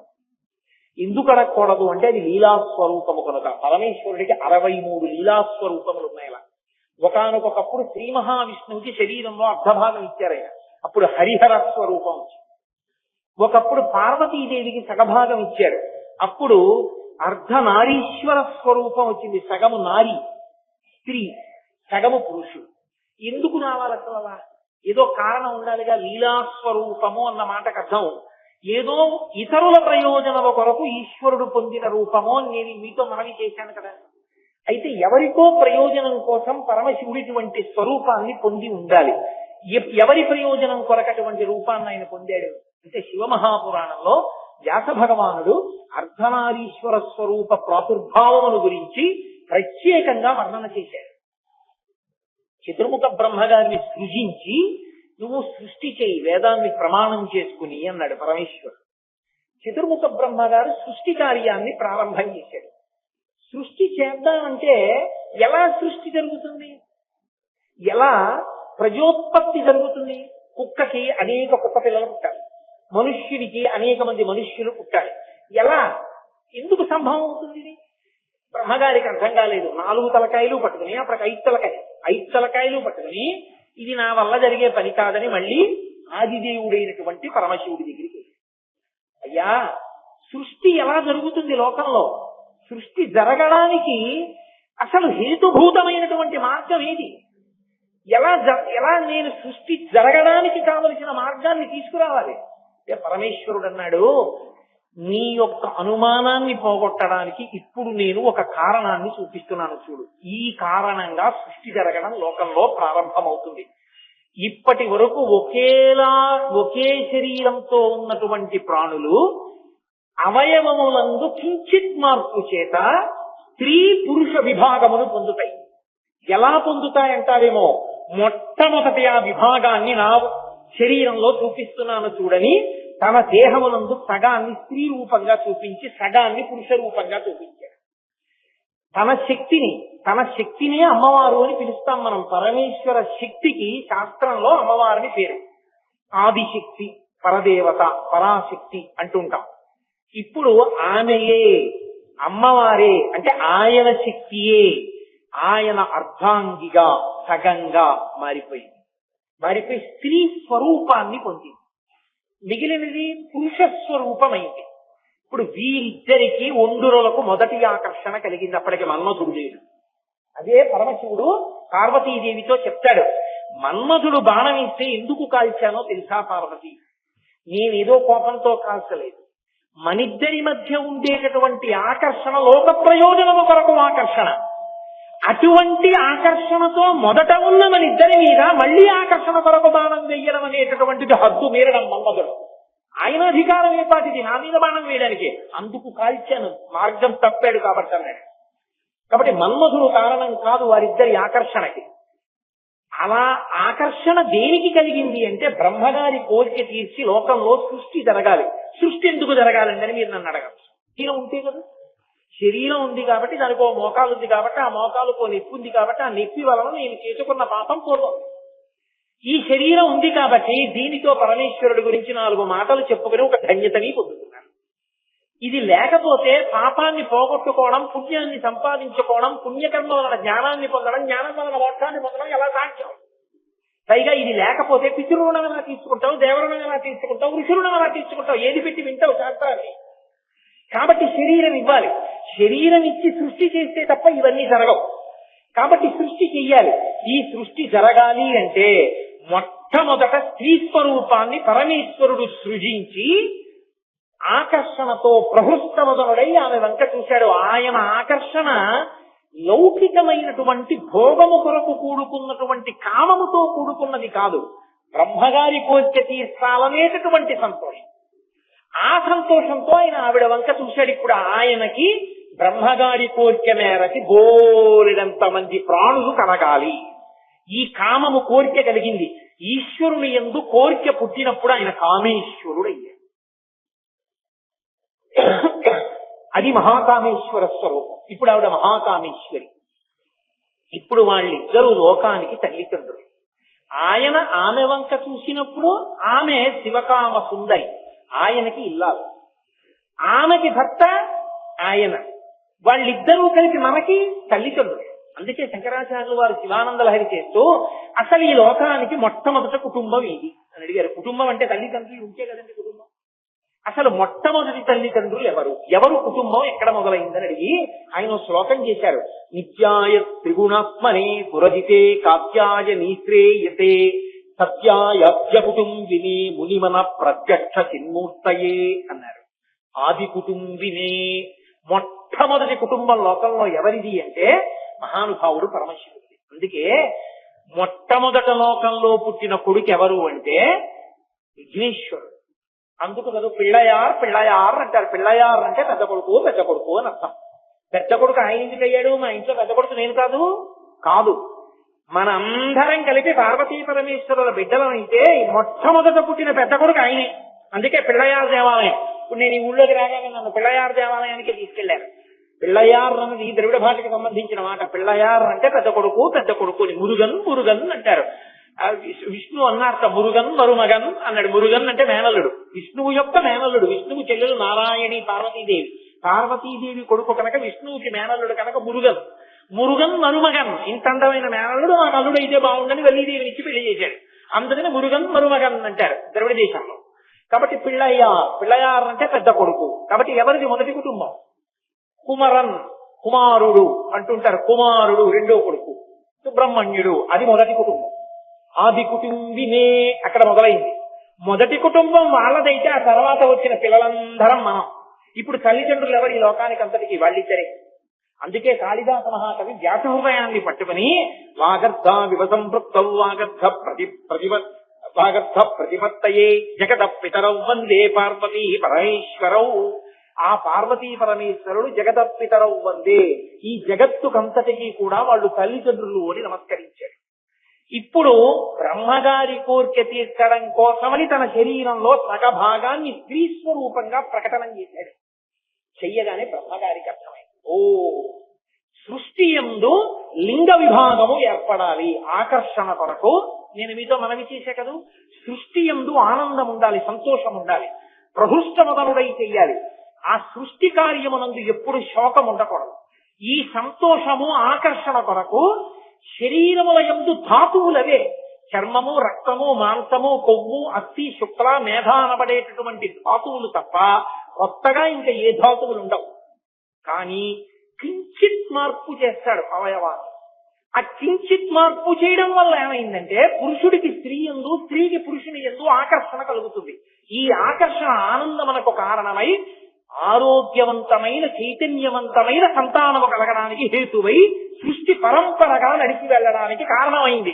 కాబట్టి గృహస్థాశ్రమంలో ధర్మ ప్రజాపత్యర్థం సంతానము యోగ్యమైనది కలగాలని బయలుదేరుతున్నావు. కాబట్టి గృహస్థాశ్రమంలోకి నీ బిడ్డలు మంచి వాళ్ళవడమే నీకు సంతోషదాయకం అవుతుంది. కాబట్టి ఒకప్పుడు ఎందుకంటే కొడుకే ఉద్ధరించాలి తద్దినం పెట్టి, అందుకని శరీరం ఉన్నప్పుడు పడిన తరువాత వాడే ఉద్ధరించాలి.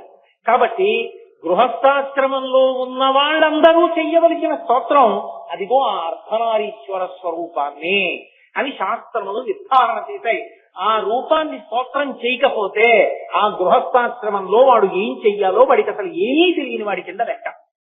అది నాకు రాదండి, ఆ స్తోత్రం నాకు రాదండి, అర్ధనారీశ్వర స్తోత్రం అంటే నువ్వు గృహస్థాశ్రమంలో ఉండి కూడా దాని ఫలాన్ని పొందడానికి కావలసినటువంటి విషయాన్ని పొందడంలో ఏమరపాటు పొంది ఉన్నావు అని గుర్తు.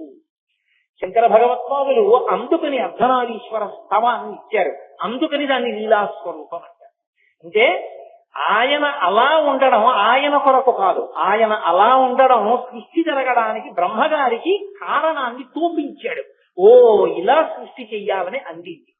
ఇప్పుడు ఆ స్వరూపాన్ని శంకర భగవత్పాదులు స్తోత్రం చేయడం మొదలుపెట్టి, శంకరాచార్యుల వారు ఎప్పుడైనా స్తోత్రం చేస్తే మీరు బాగా గుర్తించవలసిన విషయం ఒకటి ఉంటుంది. సంబోధన. వారు ఏమని పిలుస్తున్నారు అన్నదాన్ని చూడాలి.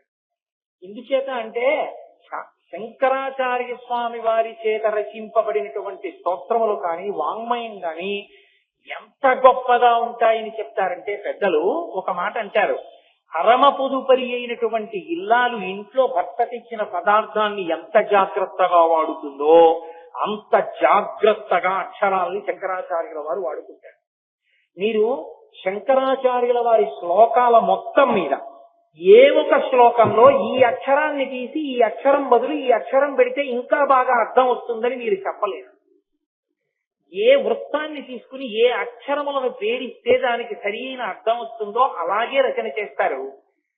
ఎలా పిలిస్తే ఆ స్తోత్రం యొక్క వైభవం ప్రకాశిస్తుందో ఆ పేరుతోనే పిలుస్తారు. అందుకే మీరు చూడండి, సౌందర్య లహరిలో అమ్మవారికి 1000 నామములు, 1000 ఎన్నో నామములు ఉన్నా శంకరాచార్యుల వారు సౌందర్య లహరి మొత్తం మీద అమ్మవారిని ఒక 8-9 నామములతోనే పిలుస్తారు.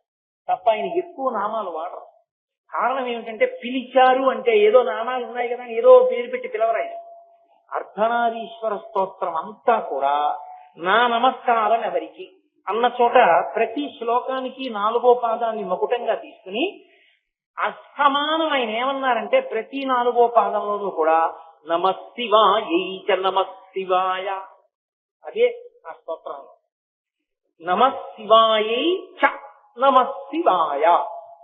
శివా అంటే అమ్మవారు, శివ అంటే శివుడు. వాళ్ళిద్దరూ ఎంత ఉదిగిపోయారంటే, ఎంత అన్యోన్యత అంటే వాళ్ళ దాంపత్యంలో ఉదిగిపోవడం కాదు, వాళ్ళ పేర్లు కూడా అంత ఉదిగిపోతాయి.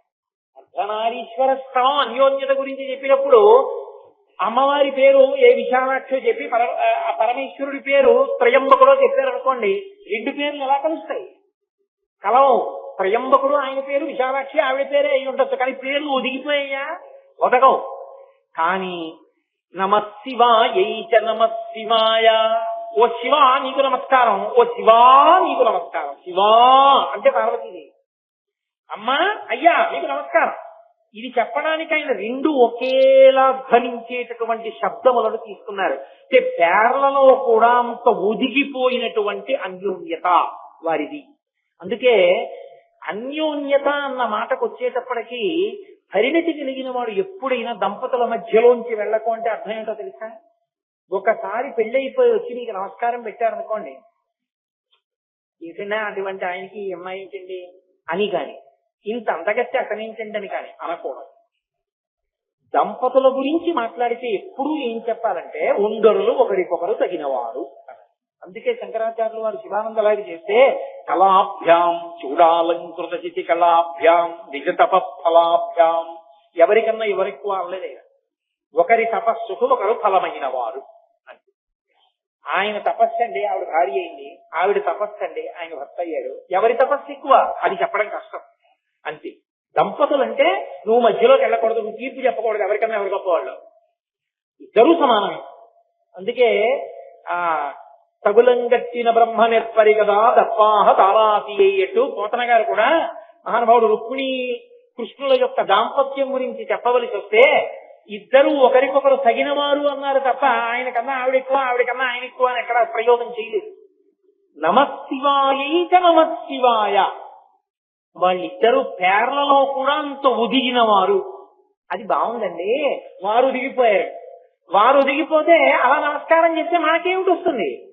వాళ్ళిద్దరూ శివా శివ, దానికి అర్థం ఏమిటో తెలుసా? మంగళం, భద్రం, శుభం, శోభనం, శాంతి, క్షేమం, యోగం, కళ్యాణం, ఇవన్నీ శివ అన్న మాటకి అర్థాలు. అమరకోశం చూడండి ఎన్ని అర్థాలు చెప్పిందో, ఎన్ని అర్థాలు చెప్తుందో శివనామానికి. అందుకే శివ అన్న ఒక్క మాట ఉన్నదే అది సర్వమంగళములకు కారణమయ్యింది. కవి పుష్పంబగు అగ్ని మంచగు ఆకూపారం భూమిస్థలంబగు శత్రుండతిమిత్రుడు విషము దివ్యాహారమౌ నిన్నగా అవనీమండలి లోపలం శివ శిభిచ్చాభాషణోల్లాసకిన్ శివ నీ నామము సర్వదస్యకరమౌ శ్రీకాళహస్తీశ్వర అంటాడు దుర్జటి. ఆ శివనామం అంత గొప్పది. ఆ శివ అన్నాడనుకోండి, మంగళములు, శోభనములు, భద్రం, క్షేమం, యోగం అన్ని కలుగుతాయి. శివనామము ఇవ్వలేనిది లోకంలో లేదు. అంత గొప్ప నామము శివనామము. అటువంటి శివనామమును శివ శివ అన్నారనుకోండి, ఇద్దరినీ కలిపి చెప్తే అన్ని సుఖములకు ఆలంబనం ఎక్కడుందంటే దంపతుల మధ్య అన్యోన్యతలో ఉంది ఆ సంతోషం. ఏమున్నాయని కాదు, ఏమి లేవని కాదు. విశ్వనాథ సత్యనారాయణ గారి 1000 పడగల్లో ఒక మరచెంబు రడ్డు పెట్టి దాంపత్యాన్ని చూపించారు. ఇంట్లో ఏముంది ఏమి లేదు అని కాదు, ఆ ఒంటరుల మధ్య అన్యోన్యత ప్రేమ ఉంటే ఆ తృప్తి అలా ఉంటుంది. ఆ తృప్తి ఉన్న చోట సమస్త ఐశ్వర్యం ఉంటుంది. ఎన్ని ఉన్నా ఒక్కటి లేకపోతే వాళ్ళంత దరిద్రుడు లేడు. శంకర భగవత్పాదులు కౌపీన పంచకం చేశారు. కౌపీనవంత కలు భాగ్యవంత అన్నారు. గోచి పెట్టుకున్న వాడి కన్నా గొప్పవాడు ఎవరన్నారు. కన్యాది గురించి మాట్లాడు. కాబట్టి తృప్తి ప్రధానం. నాకేమి ఇవ్వలేదండి, దేవుళ్ళంటి భర్తనిచ్చారు. ఆ ఏసీలు, కార్లు ఇవి పెద్ద విశేషమా? దొరకద్దు అలాంటి మహానుభావుడు. అటువంటి మహానుభావుడికి ఇల్లాలినయ్యాను, నాకు ఇంతకన్నా ఏం కావాలంటే ఆవిడ అందనుకోండి, ఆవిడ్ని మించిన ఐశ్వర్యవంతురాలు లేదు. ఏం కావాలండి నాకు? నేను కష్టంలో ఉన్నా, ఇబ్బందిలో ఉన్నా తన కవిట పొంగుతో నా నుదురు తుడిచి, మీరు నమ్ముకున్న పరమేశ్వరుడు మీకున్నారు, మీరు ఎందుకండి దండ పెట్టుకుంటారని నన్ను సేద తీర్చగలిగిన శాంతి స్థానమైన పత్ని నాకుంది. నేను కోరుకున్నది పెరటిలో కరివేపాకు తీసుకొచ్చి దాని చేత్తో పచ్చడి చేస్తే గుమగుమలాడిపోతుంది, అలా చెయ్యగలిగిన భార్య నాకు, ఇంకా నాకేం కావాలి అని భర్త అనగలిగితే వాళ్ళిద్దరి మధ్య ఏం లేవని మీరు అనుకుంటున్నారు? అనుకున్నవాడు లేనివాడు. అలా తృప్తి ఉన్న దంపతులు ఐశ్వర్యానికి చిట్ట చివర విహరిస్తున్నారు. ఈ తృప్తి ఎప్పుడు అంకురిస్తుంది? ఒకరి పట్ల ఒకరికి అన్యోన్యతా భావం అంకురిస్తే. అందుకే మీరు చూడండి, పార్వతీదేవి ఎంతమంది తండ్రుల కడుపునైనా పుడుతుంది. హిమవంతుడి కడుపున హైమవతిగా వస్తుంది, కాత్యాయన మహర్షి కడుపున కాత్యాయని దేవిగా వస్తుంది, దక్ష ప్రజాపతి కడుపున దాక్షాయణిగా వస్తుంది. కానీ భర్త మాత్రం ఎప్పుడూ పరమేశ్వరుడు. నీకేం తెలుసురా ఆయన వైభవం ఉంటుంది తండ్రి విన్నా సరే ఆయన జోలికెళ్ళి. భర్త మీద అంత ప్రీతి ఆవిడకి, అది ఆవిడ పాతివ్రత్యం. అందుకే ఆవిడ స్వాధీన వల్లభ. స్వాధీన వల్లభ అంటే భర్తని వశం చేసుకుందని కాదు, ఆవిడ ఎంత అనుగమిస్తుందంటే భర్తని, ఆవిడికి చెప్పకుండా పరమశివుడు ఎవ్వరికీ ఏమీ చెయ్యలేడు. దాంతో మాట చెప్పి చేద్దాం అంటారు, ఎందుకు ఆవిడేం వద్దందో, కానీ ఆవిడకి చెప్పకుండా చేయలేడు. అయ్యో అంత అన్యోన్యమైంది. ఏమండి వాళ్ళు చెప్పారు, మీరు అది చేశారా, పోలేని మంచి పని చేశారు అంతనుకోండి, అయ్యయ్యో దీనికి చెప్పలేదే పాపం, చెప్తే పిచ్చిది ఎంత పొంగిపోతుంది. ఏమన్నా కూడా ఉపనయనం చేసుకుంటారట, 116 ఇచ్చానే అంటే ఎంత మంచి పని చేశారండి. దాంతో పాటు నా దగ్గర 2 మీవి కొత్త పంచలు 2 దాచాను, ఎవరైనా పెద్దలు వస్తే పెడదాం, అవి కూడా ఇవ్వండి ఇచ్చే మనిషి, దీనికి చెప్పలేదు ముందు అని భర్త బాధపడ్డాడు అనుకోండి, ఆవిడ స్వాధీన వల్లభ. అంతేగాని నేను ఇచ్చినట్టు తెలిస్తే నన్ను చంపేస్తుందేమో అని భయపడి భర్తకి భార్యకి వశుడైన వాడు స్వాధీన వల్లభ కాదు. అది ఆవిడ పాతివ్రత్యం. ఇంత అన్యోన్యత దేని వలన సిద్ధిస్తుందంటే అదిగో ఆ స్వరూపాన్ని చూసి నమశివాయ నమశివాయ అని అంటే గొప్ప దాంపత్య జీవిత సంబంధమైన ప్రయోజనములు పొందగలవు. అసలు నీ గృహస్థాశ్రమం పండడానికి కావలసినటువంటి అన్యోన్యత, ఆ తరువాత భోగానుభవము, తదనంతరము వైరాగ్యము, తదనంతరము జ్ఞానము, భక్తితో కూడిన కర్మాచరణము అన్నీ సిద్ధిస్తాయి. అసలు నేను మీతో ఒక మాట మనవి చెయ్యాలి అంటే, యథార్థంగా పురుషుడు గృహస్థాశ్రమంలో ఉండి ధరించాలి అంటే భార్య సహకారము లేకుండా ధరించలేడు. ఎవరో నెల్లూరు నుంచి భగవద్భక్తి తత్పరులైనటువంటి వాళ్ళు నా ఇంటికి వస్తున్నారు. గురువుగారు మిమ్మల్ని చూడడానికి వస్తున్నామండి, ఆదివారం నాడు అన్నారు. నేను తప్పకుండా దేవతార్చన మా ఇంట్లో చేసి వెళ్ళండి అన్నారు. మీ ఇష్టం వచ్చినట్లు మాట ఇచ్చేస్తారు, ఎవడు చేస్తాడనుకుంటున్నారు అందనుకోండి. తను నేను ఇంకొకరిని అలా పిలవగలనా? నా భార్య ఎటువంటిదని కాదు, మీ మీద పెట్టకూడదని నా మీద పెట్టుకున్నాను. తను మంచి పని చేశారు. అలాంటి వాళ్ళకి వండి పెట్టుకోవడానికి కాకపోతే గృహస్థాశ్రమంలో నేను ఉన్నది ఎందుకు? నా చేత్తో నేను వండుకుని వడ్డించుకుంటానని అందనుకోండి. నేను సంతోషంగా రేపు ఇంకో 2 ఎవరినైనా అనుష్ఠాన తత్పరుల్ని ఇంటికి పిలవగలుగుతాను. ఏమే యజ్ఞం చేస్తున్నారట, మీరేం ఇవ్వక్కర్లేదు, వచ్చి కోసం పూర్ణాహుతి చేయండి అంటున్నారు. ఓన్లే మనకున్నది, మొన్న ఎవరో మోదుగ పుల్లలు తెచ్చి ఇచ్చారుగా, ఆ మోదుగ పుల్లల కట్టోటి పట్టుకుని 1 డజన్ అరటిపడి గురుకులు పెడదాం. ఎవరో తెచ్చిన ఆవు నెయ్యి ఉందిగా, అంటే సరే ఆవు నెయ్యే కాదు, మీకు మాట చెప్పనా, మీరు వద్దనొద్దు అని భార్య. మొన్న మీరు చిత్తూరులో ఉపన్యాసాలు చెప్పినప్పుడు వాళ్ళు కంచి నుంచి తెచ్చిన ఒక 15,000 రూపాయల పట్టు చీర ఇచ్చారు. ఆ పట్టు చీర ఇచ్చేస్తాను, అందులో పూర్ణాహుతి చేయించండి. మీ భార్యనైనందుకు నా అదృష్టం, మీ పక్కన నిలబడి ఇద్దరం కలిసి పూర్ణాహుతి చేద్దామని అందనుకోండి, నేను సంతోషంగా పూర్ణాహుతికి వెళ్ళగలను. ఎందుకు వచ్చిన దరిద్రం మనకి, ఎందుకంటారు ఇవన్నీ అందనుకోండి, నేనేం చేయగలుగుతాను? కాకపోతే ఒక్కటి మాత్రం వస్తుంది, వైరాగ్యం వస్తుంది. ఈ సంసారం అది నిలబడే వైరాగ్యం కాదు. కాబట్టి భార్య సహకారం లేకుండా పురుషుడు ధరించడు. పురుషుడి చెయ్యి అందుకొని కానీ భార్య ధరించలేదు. ఎందుకంటే ఆయన చెప్పనప్పుడు ఈవిడేం చేస్తుంది స్వతంత్రంగా? ఈవిడకుంది ఈ దేవుడు దయ్యం ఇవన్నీ నాకొద్దు, కావాలంటే నీకు తెచ్చిస్తాను, నువ్వు వెళ్ళన్నాడు. ఆవిడ చేయగలదా పూర్ణాహుతి? కూర్చోబెడతారా ఆవిడ పూర్ణాహుతికి భర్త పక్కన లేకుండా? ఉండదు. భార్య పక్కన లేకపోయినా రవికిల బట్ట పెట్టుకుని పురుషుడు చెయ్యొచ్చేమో, భర్త గారి పంచ బొడ్డులో పెట్టుకుని ఆరతి చేయడానికి అవకాశం లేదుగా. కాబట్టి సరి అయిన భర్త దొరకకపోతే భార్య తరించలేదు. ఇది ఇద్దరు ధరించడానికి మార్గమైంది. ఇప్పుడు ఈ దాంపత్యం అన్నది ఎంత ముఖ్యమైపోతుందో చూడండి. అసలు యథార్థంగా మాట్లాడితే పరమ భగవత్పరుడైనటువంటి వ్యక్తిని కట్టుకున్న ఇల్లాలుందే, ఆమె శరీరం ఆయన శరీరం ఒకసారి వదిలిపెడితే ఆమె ఖాతాలోనే పుణ్యం ఎక్కువ ఉంటుంది. ఎందుకంటే ఈయన చేసిన దాంట్లో సగం ఆవిడకి వెళ్ళిపోతూ ఉంటుంది.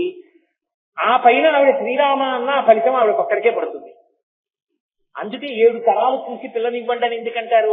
అలా జీవుణ్ణి ఉద్ధరించేవాడు కావాలి. ఇక్కడ 4 మాటలు హోటల్కి తీసుకెళ్తే వచ్చే ప్రయోజనం ఏంటి? జీవుడు ఏమైపోయినట్టు నశించిపోలా? జీవుడు ఉద్ధరింపబడాలంటే ధర్మమునందు నిలబడే భర్త రావాలి. అలా అమ్మా మీ ఇద్దరు లోకమునకు ఆదర్శ దంపతులై ఎన్నో అందించారు తల్లి.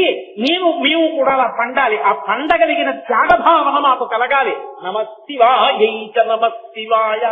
అందుకని శంకర భగవత్పాదులు దాన్ని ఒకటంగా తీసుకున్నారు. శంకరుల వాంగ్మయం అంటే అలా ఉంటుంది, శంకరుల కవిత్వం అంటే అలా ఉంటుంది. ఒక్క మకుటాన్ని ఆయన తీసుకుంటే, ఒక సంబోధన ఆయన తీసుకుంటే అంత గాంభీర్యం. ఇక నేను నమశివాయ అంటే దాన్ని ఒక్కదాన్నే పట్టుకుంటే ఉపన్యాసం పూర్తి చేయలేను కనుక కనీసం ఒక్క శ్లోకమైనా చెప్దాం అనుకున్నాను. అలా చెప్పగలిగేటటువంటి అవకాశం కనపట్టలేదు. కనీసం నేను ప్రారంభంలో ఉన్నటువంటి మొదటి పాదాన్నైనా అనే ప్రయత్నం చేస్తాను. అందులో ఆయన అంటారు, తల్లి అమ్మవారి యొక్క అయ్యవారి యొక్క స్వరూపాన్ని లోపల ధ్యానంలో చూశారే. మనం ధ్యానంలో చూడలేకపోయినా పైన చూసినట్టు. ఆయన అన్నారు, చాంపేయ గౌరార్థ శరీరకాయై, ప్రారంభం చేస్తూ కర్పూర గౌరార్థ శరీరకాయ ధమ్మిల్లకాయై చ జటాధరాయ నమశివాయై చ నమశివాయ. వాళ్ళిద్దరి రూపాన్ని చూస్తూ శంకర భగవత్పాదులు అంటున్నారు, చాంపేయ గౌరార్థ శరీరకాయై. చంపకము అంటే సంపంగి పువ్వు. సంపంగి పువ్వు ఏ రంగులో ఉంటుందో అటువంటి రంగుతో ఉన్నవో అమ్మా. కర్పూర గౌరార్థ శరీరకాయ, కర్పూరం ఎలా ఉంటుందో అంత తెల్లని శరీరము కలిగినటువంటి ఓ పరమశివ.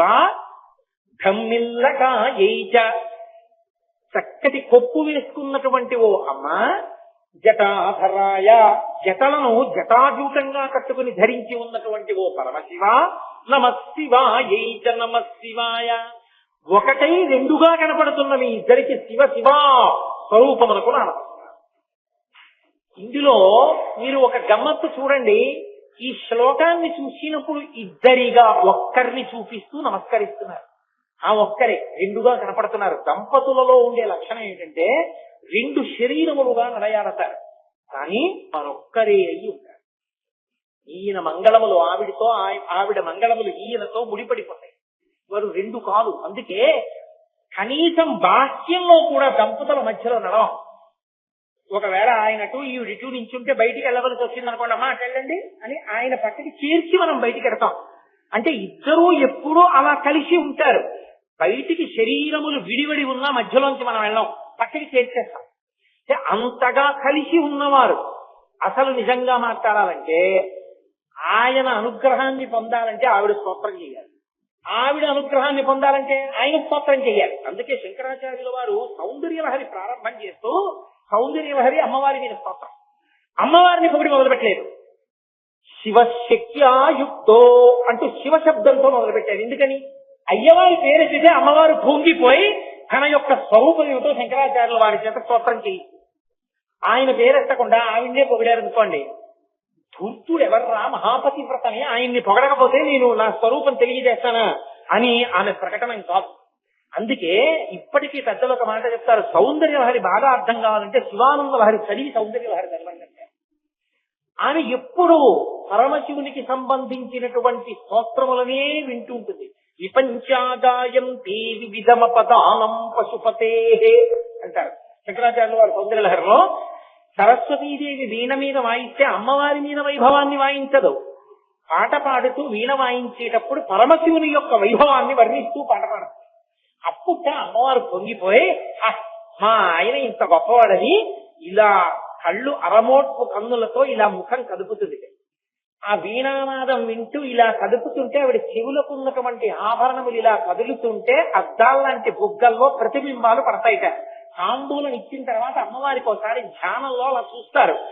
వీణానాద నిమీలిత ఘనయనే విప్రస్త చూళింబరే అని అలా చూడగలిగిన వారికి సరస్వతీ కటాక్షం.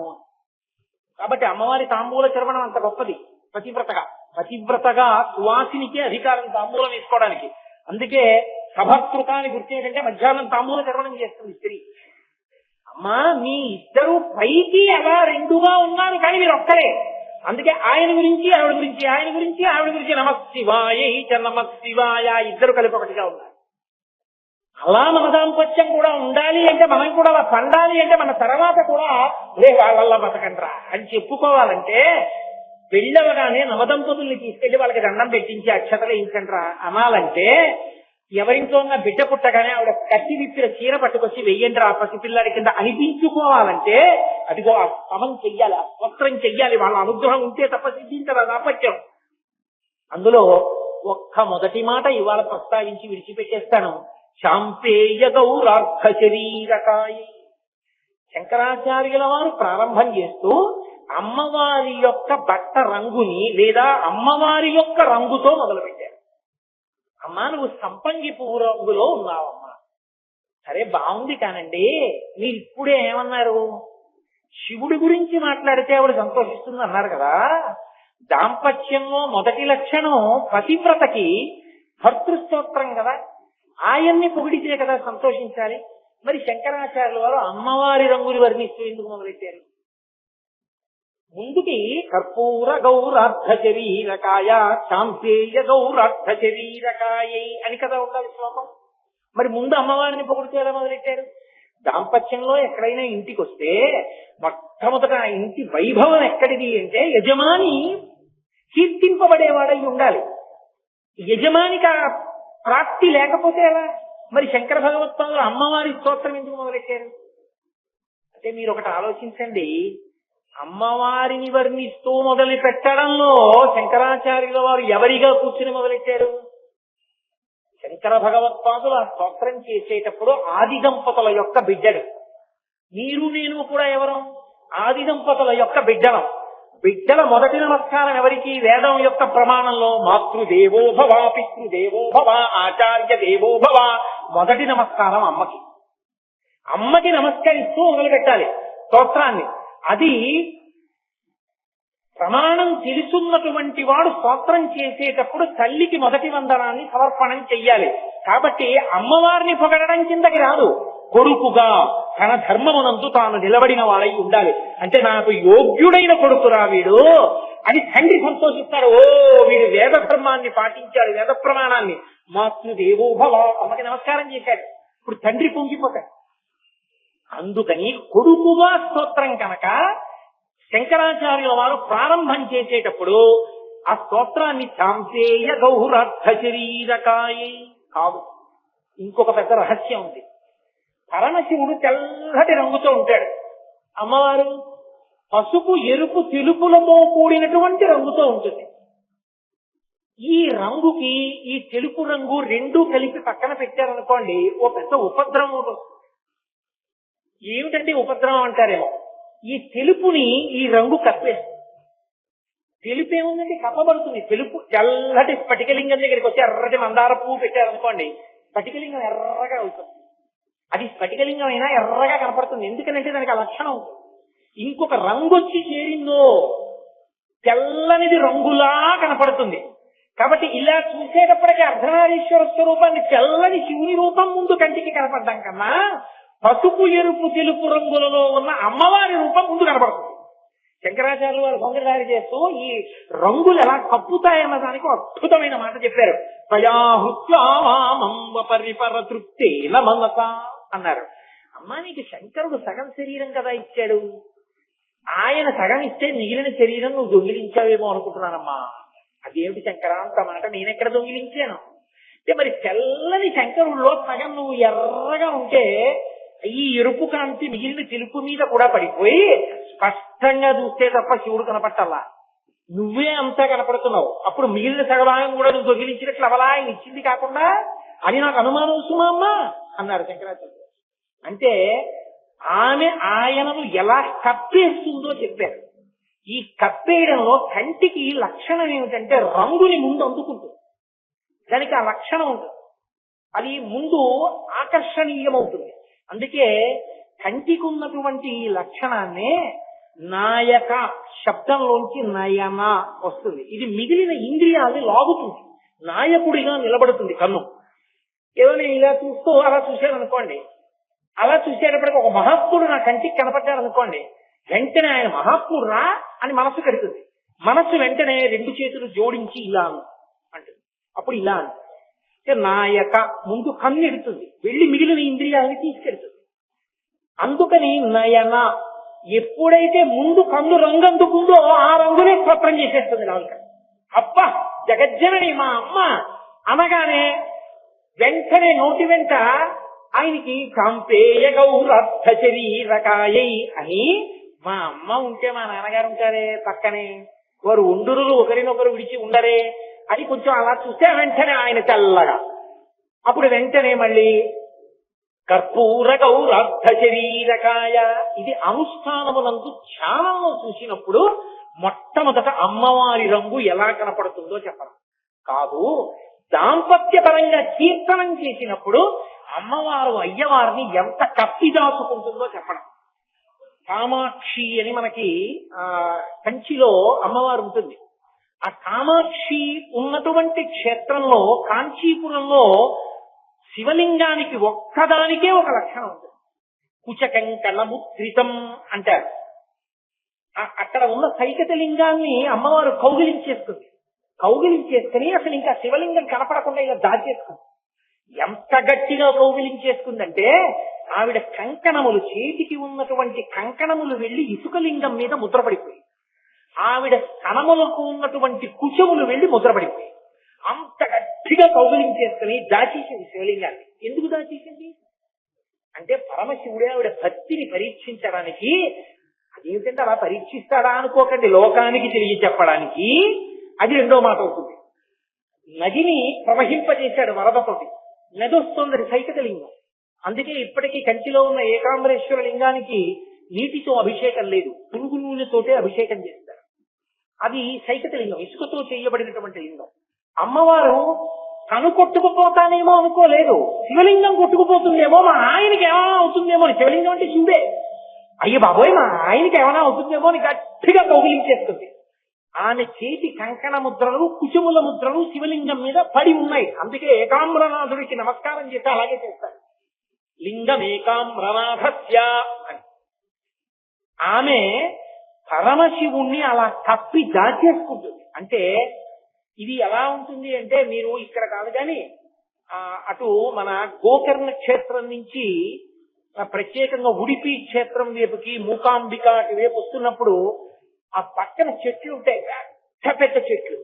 ఆ చెట్టు ఏం చెట్టు అని మీరు తెలుసుకోవాలనుకున్నారు అనుకోండి, మీరు కారు దిగి ఒక గడి ఆగి బాగా చూడాలి. ఎందుచేత అంటే ఆ చెట్టు ఏమిటో తెలియదు మీకు. కారణం లత చెట్టంతా అల్లేసుకుంటుంది. ఈ చెట్టంతా అల్లేసుకునేటటువంటి లత యొక్క స్వరూపం ఎలా ఉంటుందంటే, ఎవరో కనురాపు తగిలేటటువంటి వాళ్ళు, అలా చూసే లక్షణం ఉన్నవాళ్ళు భర్త ఏదో ఉత్తరీయం ఒకటి వేసుకుని కూర్చుని ఉండగా అలా చూస్తున్నారు అనుకోండి, ఎక్కడ ఆయనకి దృష్టి తగిలేస్తుందో అని అవసరం ఉన్నా లేకపోయినా ఉతినే పవిట దులుపుకుంటున్నట్టుగా పవిట జాతి భర్తని దాచేసుకున్న అనువర్తించగలిగినటువంటి ప్రేమ కలిగిన భార్యలా తీగలు చెట్టుని కప్పేస్తాయి. కామాక్షి మహాకామేశ్వరుణ్ణి కళ్ళల్లో పెట్టుకుని దాచుకుంది. చూడండి, కళ్ళల్లో పెట్టుకుని చూసుకుంటుందండి ఆవిడ అంటారు. కళ్ళల్లో పెట్టుకుందంటే తీసేసి కంట్లో పెట్టుకుంటారనా? కళ్ళల్లో పెట్టుకు చూడటం అంటే ఆవిడ ఏది చేస్తున్నా, ఏది మాట్లాడుతున్నా భర్త గురించి ఆలోచిస్తూ ఉంటుంది. కామాక్షి స్వరూపమునకున్న లక్షణం అది. అందుకే మహాయిల్లాలు నా తల్లి. అటువంటి తల్లి కనుక ఆమె ప్రేమ చేత కప్పింది. ఆవిడ అనుగ్రహిస్తే తప్ప ఆయన కనపడ, ఆయనే కనబడితే ఆయన ఎందులో ఏమైపోయావు. ఆమె లలిత సహస్రనామ స్తోత్రంలో అందుకే ఒక మాట అంటారు, శివశక్తి రూపిణి లలితాంబిక. ఆమె మాయాస్వరూపిణి అయి అవనికై దిగిపోతుంది. శివుడు కనపడడు, ఆమె తెర పైకెత్తితే వెనకనున్న శివుడు కనపడతాడు. అందుకే శంకరాచార్యులు వారు సౌందర్యలహరి చేస్తూ ఈ లోకాన్నంతటినీ కూడా భ్రమయతి పరబ్రహ్మ మహిషి అంటారు. ఆమె మహామాయా విశ్వం భ్రమయతి పరబ్రహ్మ మహిషి.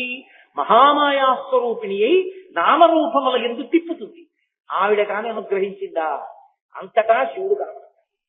ఈ కనబడగలిగిన స్థితి ఆవిడ అనుగ్రహంతో కాని కలగదు. కాబట్టి మనకి శివుడు కూడా కనపడేటట్టు అనుగ్రహించమ్మా. అందుకని ఉపాసన పరంగా శివదర్శనం కలగాలంటే ఆవిడ అనుగ్రహంతోనే కలగాలి. జ్ఞాన సంబంధరని దక్షిణ దేశంలో 63 మంది నాయనార్లలో అగ్రస్థానం అలంకరించిన వారు. వయసు చేత అప్పర్, జ్ఞానము చేత జ్ఞాన సంబంధం. ఆ జ్ఞాన సంబంధం అంత గొప్పవారు అవడానికి కారణం శీర్గాళి అని ఒక క్షేత్రం. అక్కడ మంటపంలో కూర్చున్నాడు తండ్రి గారు. సంధ్యావందనానికి వేళయింది. ఆ కోనేట్లో ములిగి ఆయన స్నానం చేసి అర్ఘ్యం ఇవ్వడం కోసమని కొడుకుని అక్కడ కూర్చున్నపెట్టి వెడుతుంటే కొడుకు ఏడిచాడు, నానా నానా నానా అని.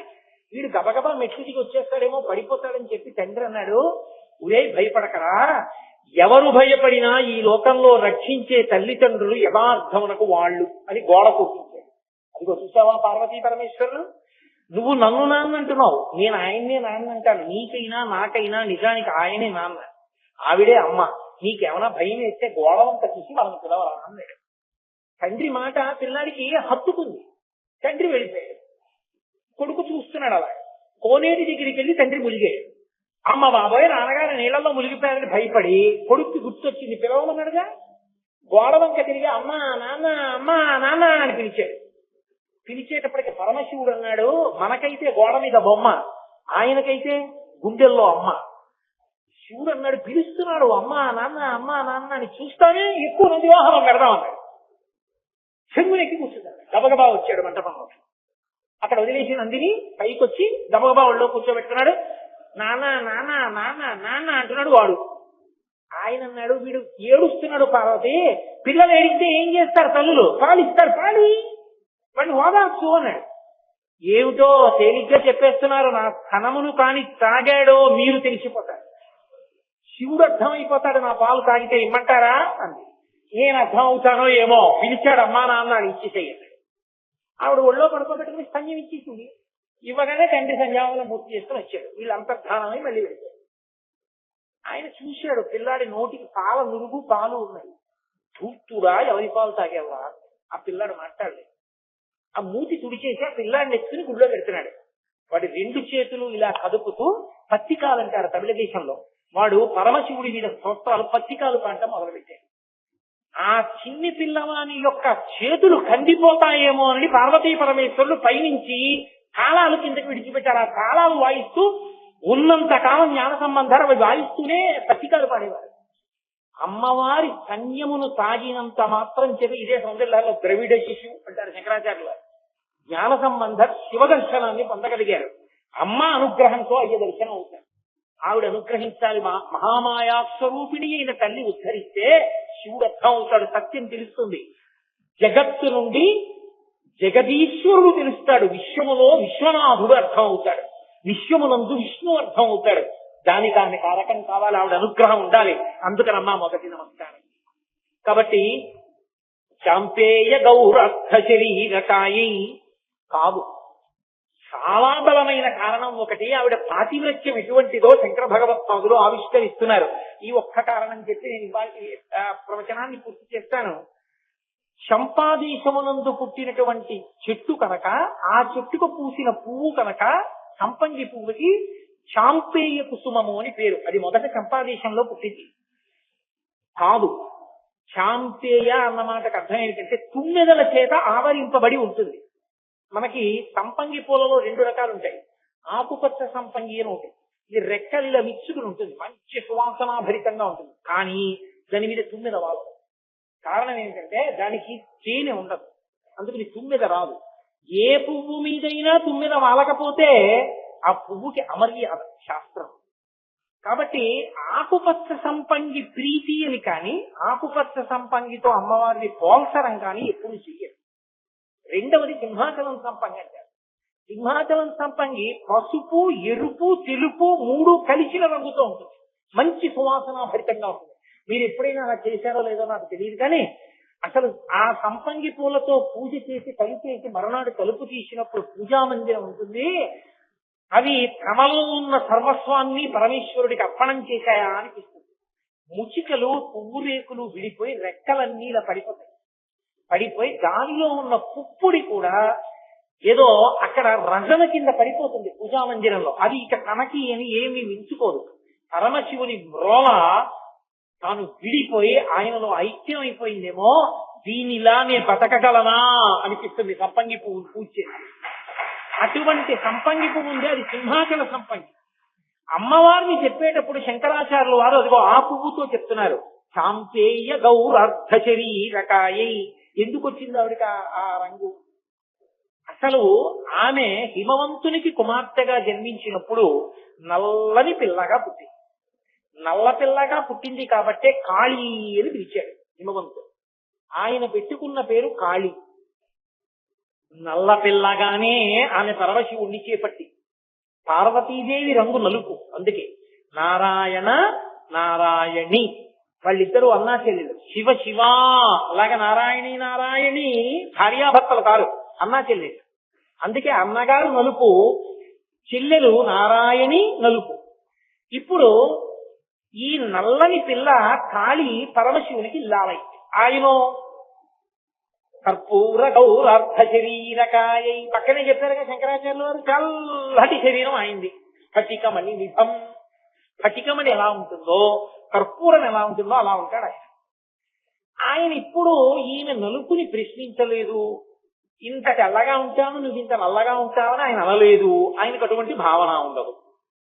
అసలు లోకంలో పెద్దలకే ఉన్నప్పుడు ఇక పరమేశ్వరుడు ఉంటుందా? కానీ ఒకానొక నాడు జరగవలసిన దేవతా కార్యాన్ని ఆలోచించాడు. అదే లీల అంటారు. ఆలోచించి అమ్మవారిని ప్రేరేపించే తప్ప జరగదు.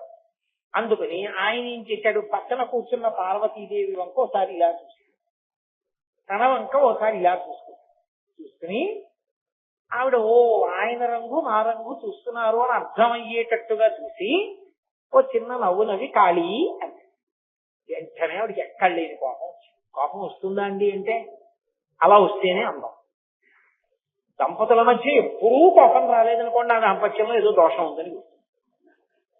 దంపతులు అన్న తర్వాత ఎక్కడో చిన్న అలక రావాలి, ఎవరి ముందు మాట్లాడుకోవాలనుకోవాలి, కొంచెం కోపం నటించాలి, ఆ తర్వాత కలుసుకోవాలి, అదో మాధుర్యం. అది ఆది దంపతుల మధ్య కూడా ఉంటుంది. శంకరులంతటి వారు మొందిలహరిలో దీన్ని వర్ణించారు. వృథా కృత్వాగోత్ర స్థలన మధవై రక్షసవితం అన్న శ్లోకంలో. ఇప్పుడు మధ్య ఆ శ్లోకం అన్ని చెప్తే ఎక్కడ అవుతుంది? కాబట్టి వాళ్ళ మధ్య చిన్న అలక అన్నది ఉంటుంది. కానీ మన అలకలు ఎందుకు పనికి వస్తాయంటే, ఇగో ఇలా గొడవలు పడ్డానికి పనికి వస్తాయి. కానీ వాళ్ళ అలకలు ఎందుకు పనికి వస్తాయంటే లోక కళ్యాణములకు పనికి వస్తాయండి. లీలగా అలక, అంతేకాని హేయమైన అలక కాదు. కానీ దాంపత్యపరంగా శ్లాఘనీయమని.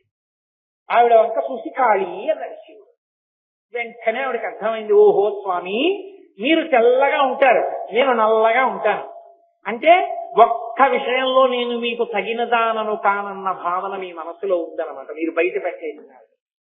బయట పెట్టకుండా నా పట్ల మీరు ఎంతో సంతోషంగా ఉన్నట్లుగా నటించిన మహానటుడు మీరు. సంధ్యానృత్యం కాదు, నాతోనే నటించారు ఇన్నాళ్ళు.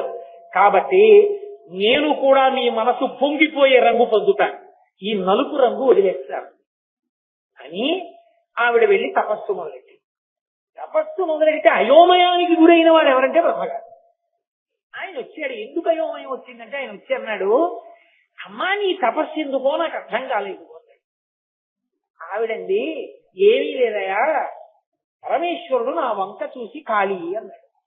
నా రంగు నలుపని కదా, నేను ఒక అద్భుతమైన రంగు పొందాలని తపస్సు చేస్తున్న ఆయన మనసు ప్రీతి పొందాలి నా రంగు చూసి. ఇంకెప్పుడు నన్ను ఆయన కాళీ అని ఆయనకన్నా నేను రంగు తక్కువదాన్నన్న భావన ఆయన మనసులో ఉండకూడదు. అందుకు వచ్చారు. ఆయన అన్నాడు, అంతవరకు బానే ఉందనుకో అమ్మా, వాంఛితార్థ ప్రదాయిని, లోకంలో అందరికీ కోరికలు తీర్చేదానివి నువ్వా?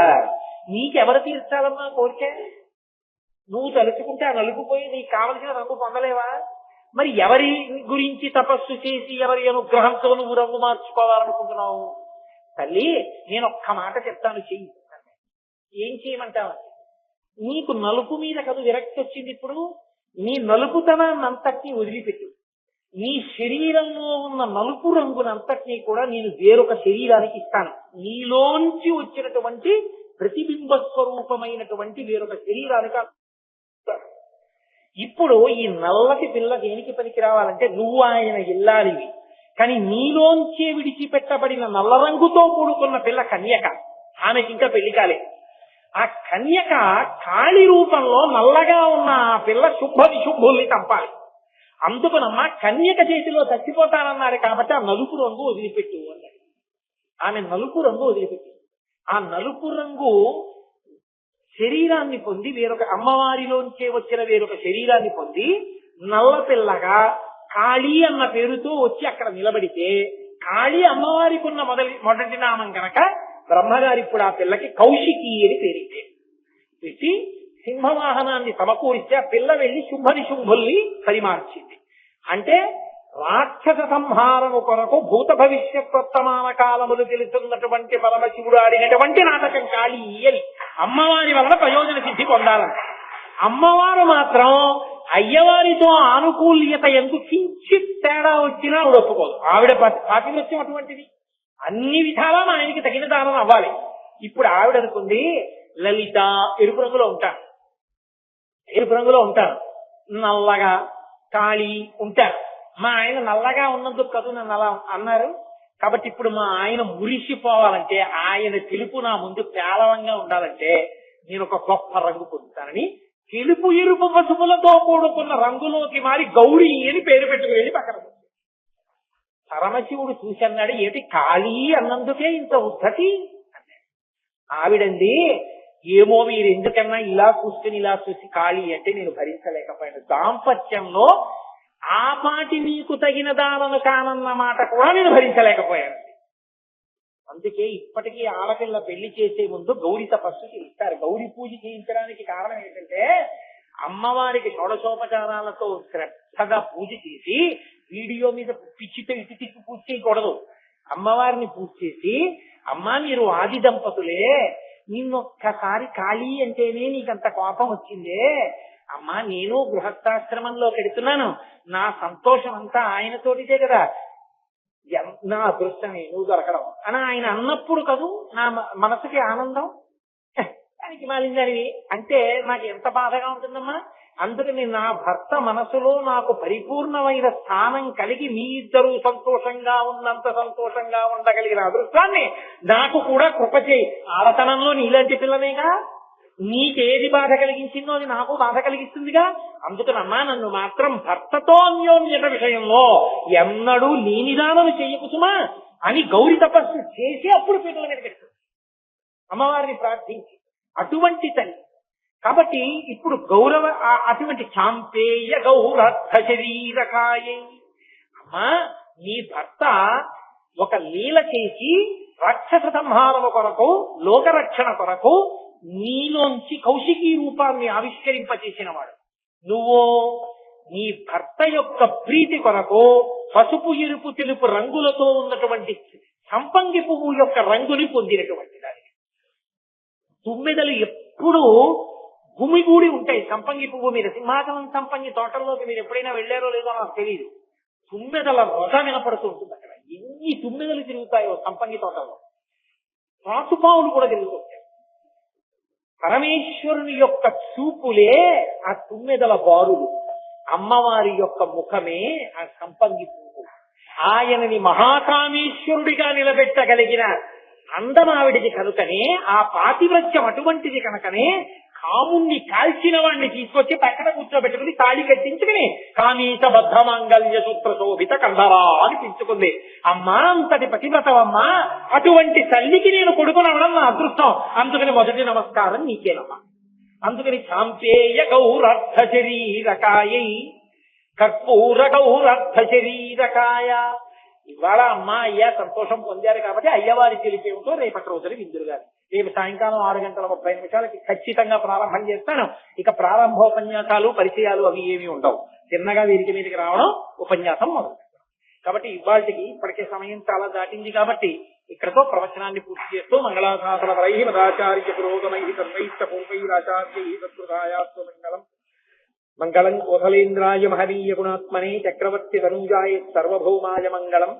ఉమాకాంతాయ కాంతాయ కామితార్థప్రదాయిని శ్రీగిరీశాయ దేవాయ మలినాథాయ మంగళం. కరచరణకృతం వా కర్మవక్కాయజం వా శ్రవణైనిజం వా మనసం వా పరాధం విహితం వా సర్వమేత్తక్షమస్వాసి శివ కరుణాబ్ధే శ్రీ మహాదేవ సంతో. సర్వం శ్రీ ఉమామహేశ్వర పరబ్రహ్మార్పణ.